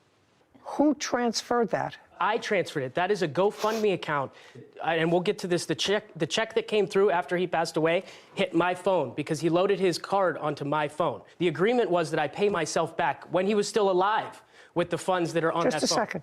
The remaining I sent to a GoFundMe account. Why did you do that? Just a second. I can almost understand Mr. Ivan. Yeah. Because what your position is, and I actually believe that it's accurate that your friend came to you. 100%. That your friend came to you in need of money, that he and his wife were having difficulty, that he had an addiction problem, that he probably spent the rent money on his addiction problem. All of that sort of makes sense. And even though resorting to self-help after he passed, I would frown on. I would say this is a debt that's owed by his estate. And I could understand you, who had access to his account, taking back the $1,500 because you say that was his agreement with you, as was sort of buttressed by the fact that he put his banking information, and it's his sole banking information, on the card. But why would you transfer any other money other than the $1,500 out of his account? Into his family's name, Your Honor, and I can show you why. I have transcripts with everyone that knows us. I could have a dozen people here. I'm sorry. I could have a dozen people here with me to make this claim, but this is a very sensitive situation for a lot of people involved. So I'm going to fight this fight on my own without them here. Just a second. And they will all tell you that this is the last person on earth that should have that money. Just a second. This is not about you making a judgment or about 30 other people making That's what Michael asked me to do. Just a second. Sir, unless you have a writing from the deceased that's authenticated in the same process as would authenticate a will, You have no right to make that judgment as to whether or not his wife and or child, I assume he died without a will, is that correct? Yes, that's correct. Okay. So under the laws of practically every state, if you die intestate, which means you die without a will, there's a certain order of people who inherit your money. Your spouse, your children, it goes sort of in order. There's a pecking order. You have no right to amend that. You actually don't even have a right to repay yourself after he's dead. You have no right to do that. But I can actually understand your sense that unless you paid yourself, you weren't going to get your money back. I can understand that. But whatever your intentions were, sir, you have no right to do anything else with the money in that bank account. May I? Am I making myself clear? I hope so. Is that clear? Yeah. Brought me right back to Will's Trust and Estates. So. Yeah, right. Go ahead. Your Honor, Michael and I had an agreement, okay? So whether or not he... Sure, just a second. You and Michael had an agreement that you made a loan to him in the amount of $1,500, and in order to secure your repayment, I read your answer, sir. Yeah. He gave you his account number, and according to you, he said, when I get paid, you can take the money back that you loaned to me. That's $1,500. May I continue? I've only used $236. That's all that I've used. $236, and I can show you the math here on this spreadsheet, but let's start with $1,500. $845 he paid back to me on August 24th, a week later. Oh, okay, hold on a second. So $1,500. That's right. And he paid you back what? $845 on August 24th. Good for him. Right. Did he pay you back by Michael? Just listen to me. Don't play. Did he pay you back by coming to your house and giving you the money? Or Digitally. Did he, shh. He paid you back digitally. That's right. May I see that, please, Kevin? Using my phone and his account. So now he owes you $655. That's right. Okay. Kevin, I'd like you to show this to the plaintiff. Have you seen this? No. Okay, I'd like to show this to the plaintiff. So Mr. Ivan acknowledges that your husband, Miss Friend, pay attention, that your husband paid him back more than half of what he had borrowed. Now, then you took back, Mr. Ivan, from the account, how much money? $236. No, that's not true. Shh. We can go line by line. Shh. That's a debit, not a credit. He sent the $1,400 $100 to the go. Oh, just a second. You can't do that, sir. I have a baby. Listen to me. You were there. You provided a shelter for Michael. To get away when from he her. was- That's right. I'm sorry. I'll stop.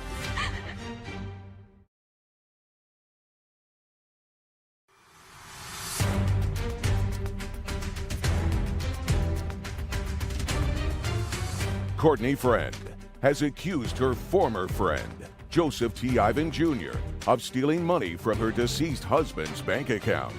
Which of these charges? There's an $80 charge, a $60. Are those your charges? Yes. Okay, hold on. $140. Just a second. $145. Yes. A $77.35. Yes, and that's it. Those four. What about Cash App? That's the digital transaction that you just had. Oh, an $845. Got it. I'm still owed $392 for doing that. Okay. Now, how much money do you allege, and I'm going to give this to you or give you, you must have this. How much money do you allege that he took out of the account? I'm asking for $2,700. I don't care what you're asking for. That's irrelevant to me what you're asking for. Okay. How much money do you allege he took out of the account? I think he took way more than what he's saying. Oh, well, I don't care what you think. Miss Friend. It's proof right there. I don't. Other than the $1,400, which he says he transferred to the GoFundMe page, did you receive for your daughter any part of this $1,400 that came from a GoFundMe page? I have not, no. Okay. Just a second. Okay. But the GoFundMe page was subsequent to your husband's death. Is that right?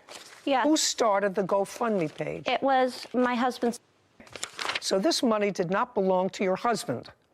This money was not money from your husband. This money was started by somebody else, not the defendant, and somehow ended up in your husband's bank account. Am I getting that right? No.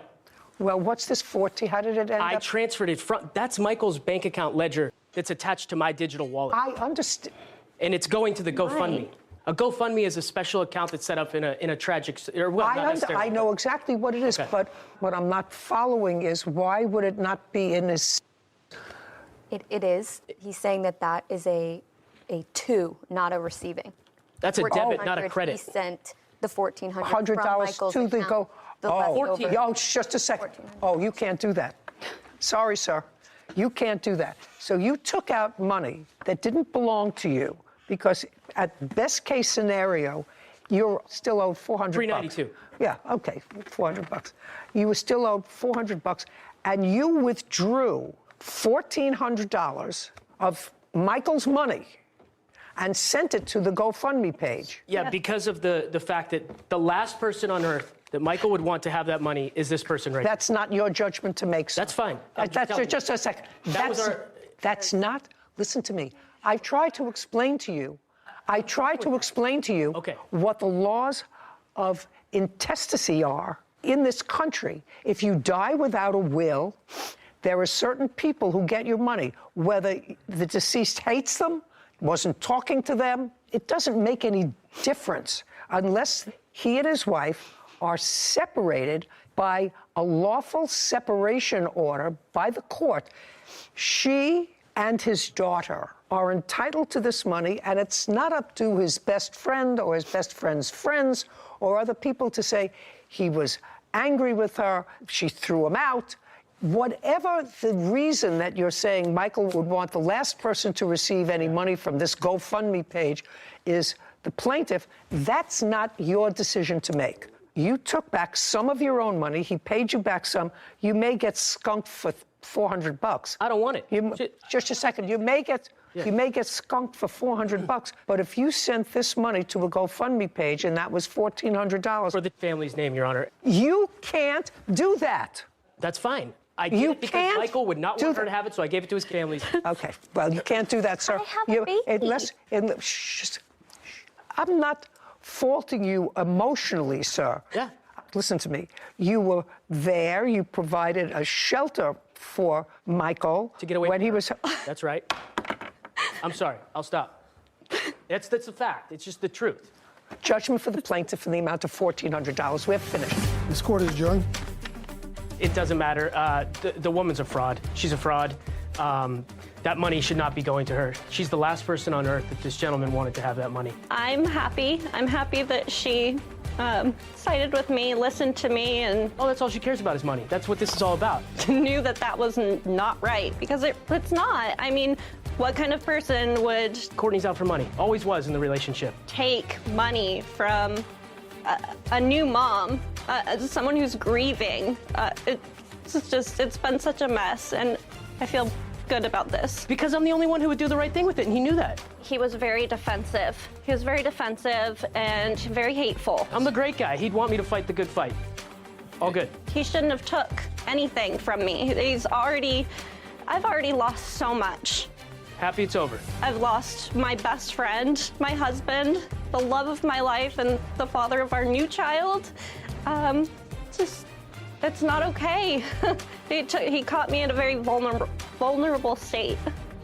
That case, for as tragic as it was, and I really felt for the plaintiff, brought me right back to wills, trust, and estates, and the basic, 3 rules: age of majority, of sound mind, and a writing. And it's just really unfortunate that the plaintiff's husband didn't have one. If I were to venture a guess, I would say that most people, when they're under 40, don't have a will. Yeah. He was a new father, baby. Makes it all that much more important. Yeah, it does. but he was a new father with a cocaine addiction. Yeah. Tough to try and guess the mental state of someone going through that, but I also agreed with you that you can't fault the defendant for his he knew how his friend felt and he was trying to carry out those wishes, but there is the law and there are rules, and you can't take it upon yourself to redistribute your friend's money. Or the GoFundMe.